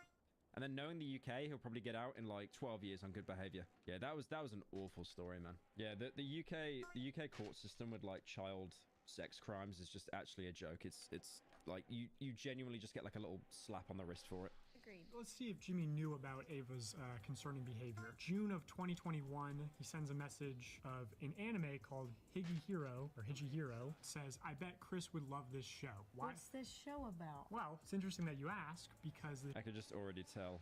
I can already tell, like, the girl's underage. The show is about a romantic relationship between a 26-year-old salaryman and a 17-year-old high school runaway. It's well known online to be a controversial anime. And this anime is based on even more explicit novels that go into the details of this romantic relationship between adult and an I like to imagine when you pay for Crunchyroll, there's like, you click on a certain anime and then you'll just immediately put on a watch list. It's like a honeypot. Why specifically this anime out of all animes out there? I've heard there's a lot of different animes out there. There is, and Ava is well versed in all of them. Here's some chat messages talking about we're all second-year high schoolers, and now we are having orgasms. This steak is so bomb. So once again, referencing underage sexual situations. Which is going to be a common theme through these Alex still makes videos. Nah, he had a video made on him by Jay Aubrey.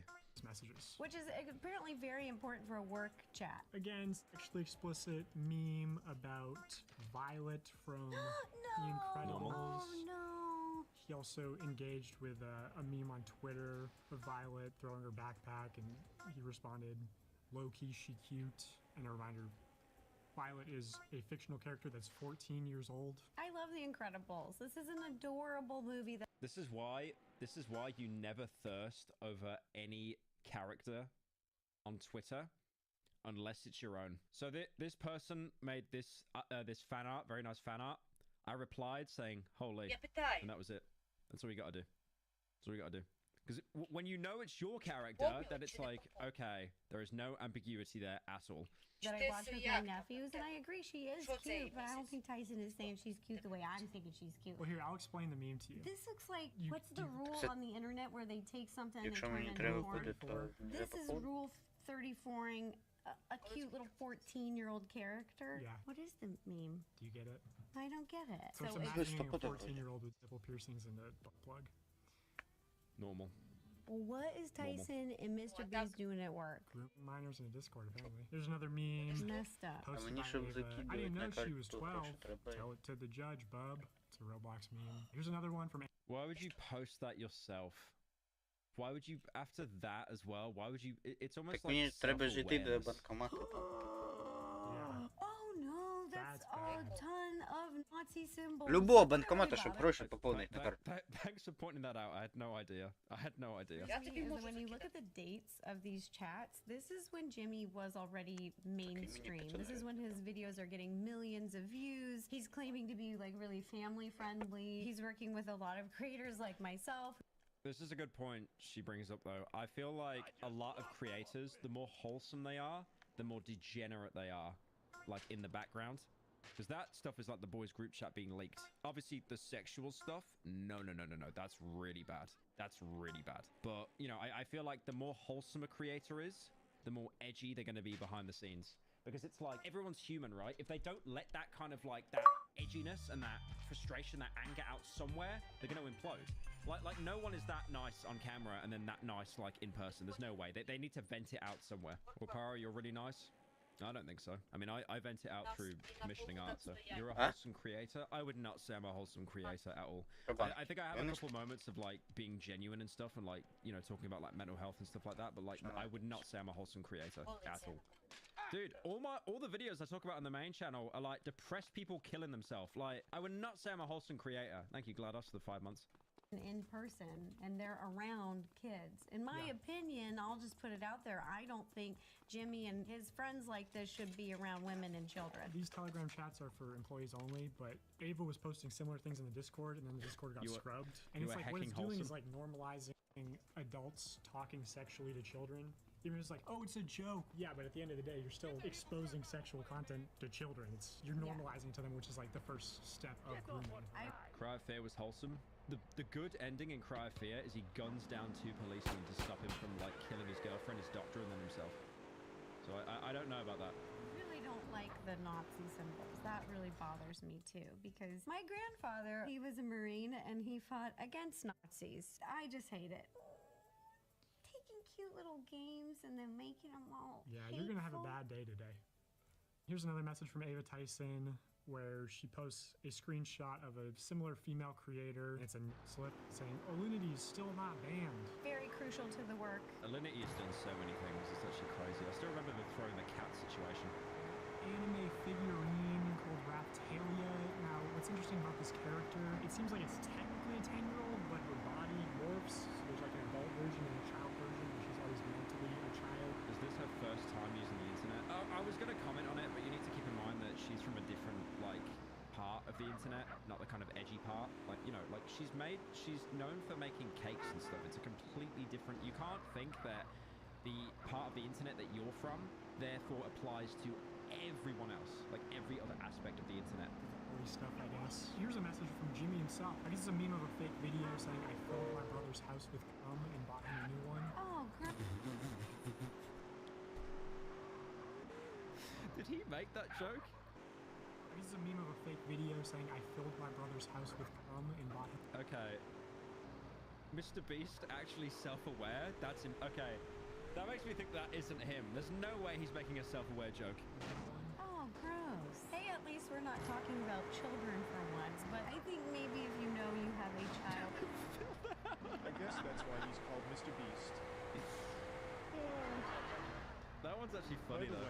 Audience, and you're being invited to like the Nickelodeon Kids Choice Awards because of your large Okay, I know it's not relevant. Because of your large child being invited to like the Nickelodeon Kids Choice Awards. I know it's not relevant, but God, Chris, what are you wearing, bro? This reminds me, I played this on stream before, but it reminds me of that speech Young Lean gave where it's like, just because you wear like Gucci and Burberry and that doesn't mean you know how to dress. You can splash loads of money on like how to dress, but it doesn't mean you're gonna look good. Mr. Breast literally looks better, and he's just wearing like a black... yeah, the overdress in there is crazy.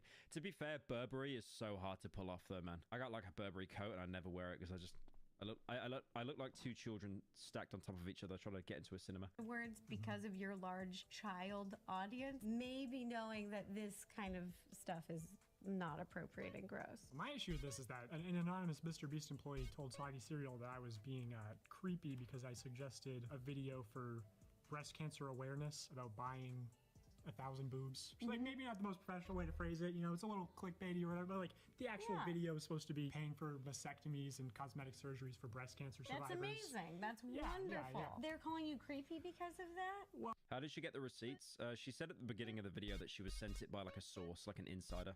This video shows a message from an anonymous employee saying that stuff that creeped out coworkers. Okay, heavily disagree. I wanted to do actual philanthropy. My manager wanted to do, you know, we saved a village from a tsunami. Whoa. And it's just them off camera with a hose. What I think is great.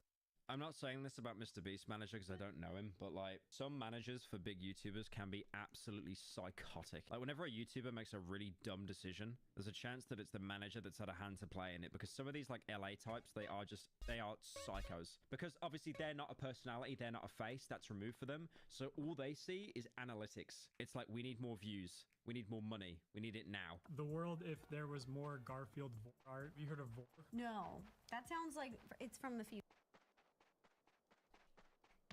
I'm a well-dressed I don't want maniac, chat saying a fool. thing right now. I don't want chat saying a thing. Sure. Maybe. It's like that you watch where people are eating each other or something, or like illustrated.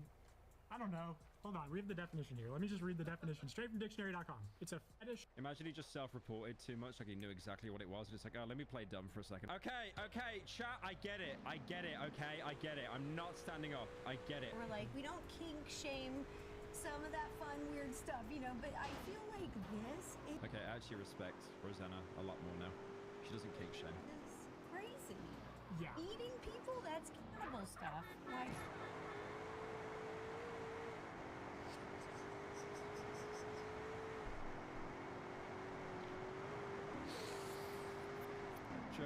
Joker taking a long drag of the cigarette.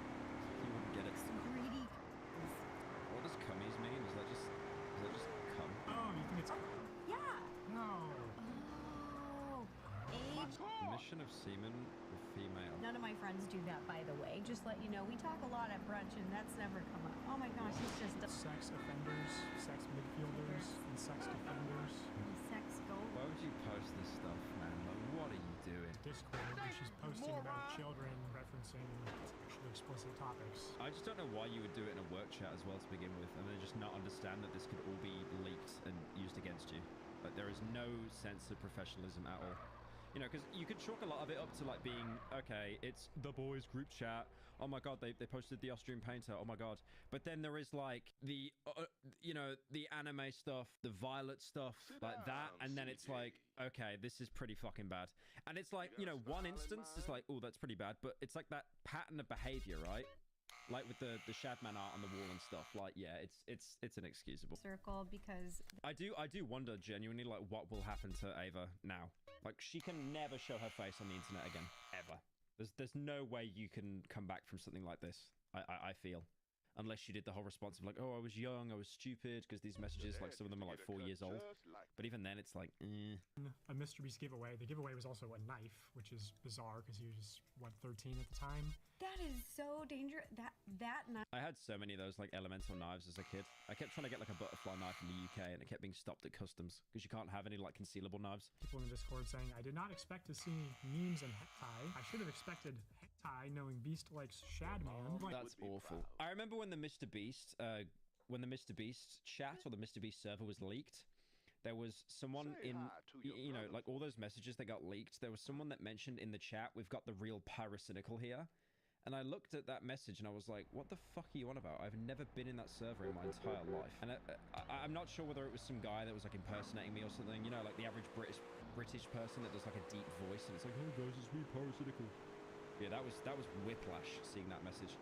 True. I mean, to be honest, the internet's full of it anyway. So like me posting more news to children doesn't really make a difference. Chris goes on to say, what am I, a parent? Tyson is a parent now. I mean, not then, but is now. Immense the cleansing of the Discord, or the cooperative, most of the inappropriate stuff here in videos when he was 16, still a minor. Like me personally, I refuse to employ anyone that's under 18. I think that's just like bad work practice. Okay, so you didn't know what dick flattening was. You didn't know what Garfield board art is. No, I've learned a lot today. You must know what draft. Off topic, but her T set is what? What? Okay, wait a minute. I need to process that. Learned a lot You must today. know what Dragon's fucking cars is. Oh, Dragon's fucking cars. I've heard about that. I think Critical made a video on that like years ago. Like that even to me, that is something so ridiculous. It cannot be a kink, right? I feel like stuff like that, it's such a specific kink that it's obviously only like 5 people that are into it. Like, okay, here's a good example, right? I have seen someone multiple times when I commission art, and then I see art that this artist has done. I go through their profile. There's this one guy, and I think he's the only person in the world to have this kink. It's a robot that's really fat, and it's like malfunctioning. It's like breaking down. Like you'll have like an Assaultron or something, and it's like bent over and it's fat, and it's like all the sparks are coming out from its back. And I think the turn on is like it's malfunctioning. I don't really understand it, but it's so obvious that there's only one guy on earth with that kink, and he's going around commissioning all these artists to fulfill his kink. No, it's not me. I don't understand the malfunctioning part. That doesn't make any sense. It's not me. This is the hardest message to read from Ava Tyson in these messages. That's not a good picture. Oh my gosh, being your little brother would be Oh god, it's 4chan, it's over. so fucking hot. I'd hold my ear to your door at the odd hours of the night, hoping and praying to catch the soft moans of my little naughty sister. I would creep my eye to the under door crack and watch the shadows of you move. It's a blue board post as well. How is he not banned by a mod for that? My small teeny boy penis, and afterwards I'll masturbate furiously to those as a fond Very normal, very normal, memories. very How normal. the hell could Jimmy say he doesn't know? That's not even something that's like, that's so bad it's funny. That's just, it's just awful. Rosanna files FBI report. What did she do? Did she just go on that like tipping website where they don't do anything? I've reported what I found and my concerns to the authorities at FBI. Hopefully they will look into these MrBeast Telegram company chat logs and other concerns. She did not provide specific details about the content of the alleged chat logs, leaving many followers speculating about the nature of the issues involved. The FBI has not confirmed any specific investigation or response to Pansino's report.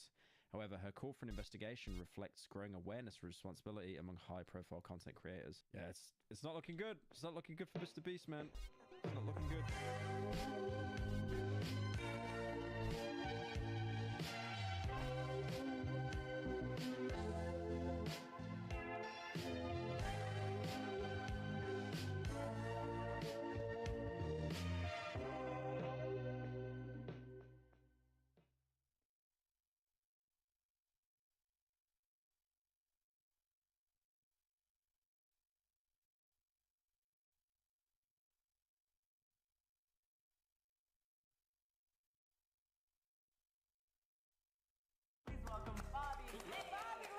Don't touch me. Okay. I'm a celebrity. I didn't do anything wrong! This show's doing pretty good for somebody that nobody watches. You, not Caleb, not Kevin, not Dylan. Nobody fucking called me when I got fired. George did not get fired. He quit. You guys should fight right now. I swear to God, Bobby Lee, stop my co-host. Who's your partner? He's the newest. You might want to give him his 2-week notice. Did you know your daddy's an idiot?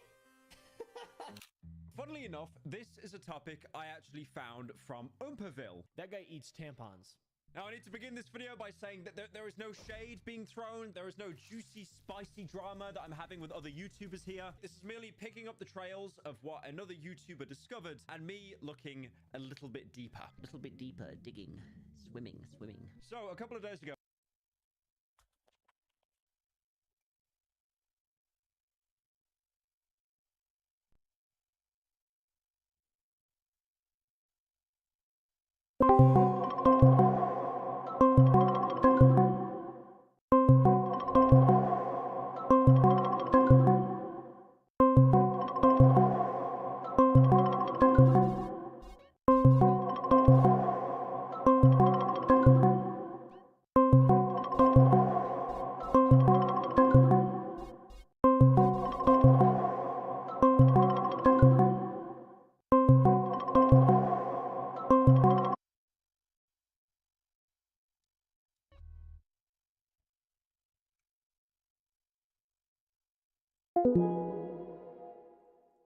World-renowned, world-famous YouTuber Umperville uploaded a video talking about the situation with Logan Paul and George Janko. Umperville, if you don't know, is another commentary channel, incredibly wealthy. I think he's got around $15 billion in his bank account. He also has this funny little mustache as well. Now, when Umperville made this video, he unlisted it pretty quickly. After unlisting that video, he followed up immediately with a video basically explaining why he removed the original video, basically saying he glossed over some topics and he should have looked into it more. Yesterday, I posted a video, and then 3 hours later, I took down that video. The real truth of it is, I glossed over incredibly important stuff and fell for very shallow, basic receipts that were provided in an awesome TikTok video that Logan Paul made.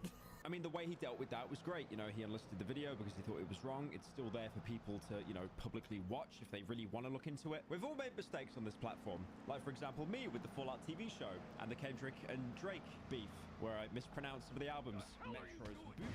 And no one is ever going to let that go. But what Umper was researching, I found it really, really interesting, and I dived into a huge rabbit hole looking into it. This concerns some big players, like I said, George Janko, Logan Paul, Mike Milak, and Bobby Lee. Now, the weird thing is, Bobby Lee, I actually have talked about this guy before on my channel, but that was years and years ago. Do you remember that review I did of KSI's comedy film with the biggest quotation marks imaginable? Bobby Lee was actually in that film, and now it's going to come full circle that I'm talking about him on the Slot channel. Now, if you know, Logan Paul has a podcast called Impulsive. Logan Paul Floyd. It's kind of like the podcast I do, to be honest. And so they've started to smell their own farts. I'm not touching the low-hanging fruit there. No, fucking piece of shit. Fuck you. I could hear him silently smirk as soon as you said that. That didn't even cross my mind. Holy shit. But it's not a bunch of old people speaking over each other. It's a bunch of billionaires speaking over each other. Now, Logan hosts Impulsive with Mike Milak. Now, I would consider that Mike and Logan have a better relationship than Logan with his brother Jake. I mean, to be fair, honestly, at this point, Logan Paul probably defends Prime more than he does his brother Jake. Now, Mike is someone who is known for writing a book that he really wanted you to buy. You better buy that book. I just want to sell out this book. The Fifth Vital, available right now on it. And also dating Lana Rhodes, who does a bit of the adult film stuff. But Impulsive, a while ago, used to have a third host, a permanent host, and that was George Janko. Now, George has got a lot of hate. He's always been seen as this, like, Logan Paul clinger on because, you know, he's mostly known nowadays for being a host of the Impulsive podcast until he left. But originally, back in the day, he was actually pretty big on Vine. He had around 500,000 followers, which, if you do the inflation reference to, like, you know, Vine followers to TikTok followers, that's about 7 billion followers. And of course, because he came from Vine, which all these people did, he did a lot of collabs back on Vine with Logan. Were they funny? Were they hilarious? What do you think, bro? Is Vine? Yeah, you like the shirt on me? Yeah, it was good. No, I'm not feeling it. Oh my God, I found it myself. And when the Vine exodus originally happened and everyone left, he went onto YouTube with Logan and he got a pretty big following. And then in around 2020, he started appearing pretty regularly on Logan Paul's podcast show, Impulsive. And one thing you probably noticed is, why does every single YouTuber on the entire planet end up becoming a podcaster? Because they've realized, and trust me, I've known this from personal experience, you put in about 1/10 of the effort you do in a YouTube video and you get paid around 100 times more. I mean, think about it. These videos I put out on the main channel, the next one's going to be like 16 hours long. I'll probably get a sponsor for it that like barely breaks even, or I could just sit there on a podcast playing Fortnite, not really paying attention, and probably make 10 times the amount of money that the Darkwood video would ever make. And this is where we introduce the biggest player in the story, Bobby Lee. Now, Bobby Lee is a stand-up comedian and an actor. Like I said, he's been in great works like KSI and Casper Lee, Laid in America, an amazing film, truly one of the greats. Now, Bobby Lee is someone who I never really invested time into, I never looked into, but I've seen him everywhere. You know when you're like doom scrolling TikTok at 3 in the morning and you see people that basically just stole a clip from someone else and they put like GTA gameplay at the bottom of like someone going down a hill? A lot of those clips might actually be a podcast, and on that podcast you might have Bobby Lee, you know, just talking about some bizarre life story. I think one of his most viral stories, you probably have seen it, is him talking about this weird situation where someone touched him that had Down syndrome. When I was 9, I got molested by a guy with Down syndrome. That really does bring a whole new level to the TikTok comment section, saying, I'm going to touch you. Now, he's known for a lot of things, you know, his work with Mad TV, Pineapple Express, The Dictator as well with Sacha Baron Cohen. And he's even going to appear in the upcoming Borderlands film, which kind of makes sense because he does actually have this channel called Bobby Lee, and he was a gamer. He uploaded like 2 gaming videos 10 years ago. So I'm going to call him a gamer. People don't realize this, but this is the exact amount of people that go to a Creed concert. 450. One thing I do want to say as well that's completely wild, looking at these videos of Bobby Lee like 10 years ago and looking at him now, he looks the exact same. Believe me, I am a 27-year-old man. That wall is coming for me. Я не люблю I'm гриби. gonna wake up one morning, get out of my bed, look in the mirror. I'm just gonna look like Gollum. He's known most nowadays for his podcast Tiger Belly and his other very popular podcast, which he hosts with Andrew Santino. That one being called Bad Friends. Now, whenever I've seen clips of Bobby, I've always thought, oh, it's the guy that told the Down syndrome story, Lamau. But every time I go into the comment sections, I always see that people are calling him out, saying that he's a creep. He tells really bizarre stories and also sexually harassing multiple people. Now, I'm going to put that in the filing cabinet for a minute because we will definitely get back to that. That is the main focus of the video. But to give context, I want to talk about the situation with Loverboy Logan and Loverboy George. Now, George isn't on the podcast anymore. Big shock. Mostly because George felt, and to be fair, you could kind of tell in clips, he was becoming the punching bag more and more in the episodes. He was being talked over. No one really cared about him. He was screwing it all up. Yeah. I was actually in pain. Thanks for remembering that episode. But you just shitted on me. Now the whole comments. Well, no, I'm trying to bring You it back. fuck up everything. And things between Logan and George started to get really a two-host format Hello. seems to work the best. If you add 3, it gets a little bit confusing. If you add 4, it becomes very confusing. Any more than that, it is basically just inoperable. It's like an Xbox 360 Modern Warfare lobby with everyone screaming Hello? slurs at each other. Hello. Hello.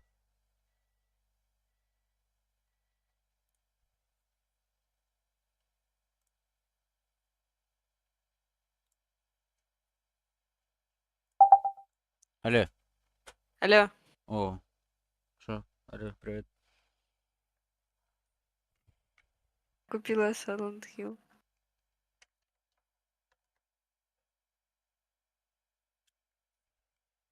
Звідки гроші взяла? Копила. Пиздец. Блять, у меня так сердце болело, когда я эти деньги... Мне так жалко их было, это просто пиздец. Надеюсь, они пошли. Не должна вроде. Что, давай я при тебе запущу. Алло. Ну ты же для этого позвонила. Да. Блядь, как же мне, сука, жалко этих, блядь, денег. Можешь попросить возврат. Нет. Есть. Ой, боже, меня до сих пор сердце болит. Что, в эту игру с контроллером надо играть? Мне сразу сказали, что это... Играй Візьміть чим свій... хочеш.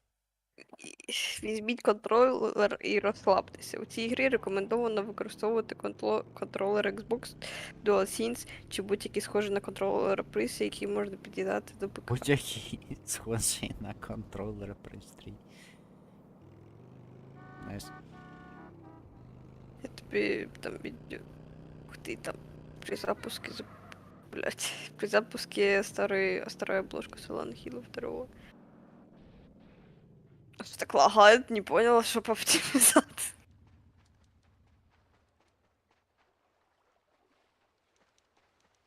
А тут на українському, бля!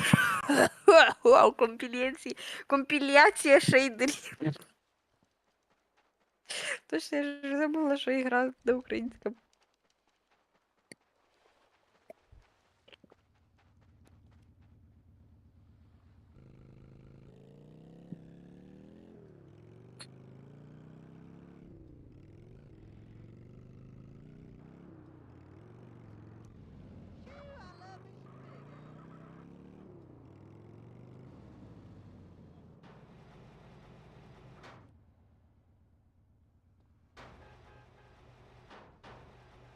Тоже могу скачать, получается.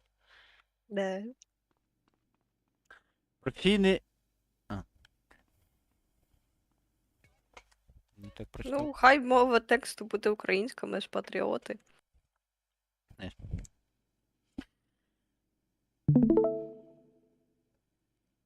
Так. Ось екран.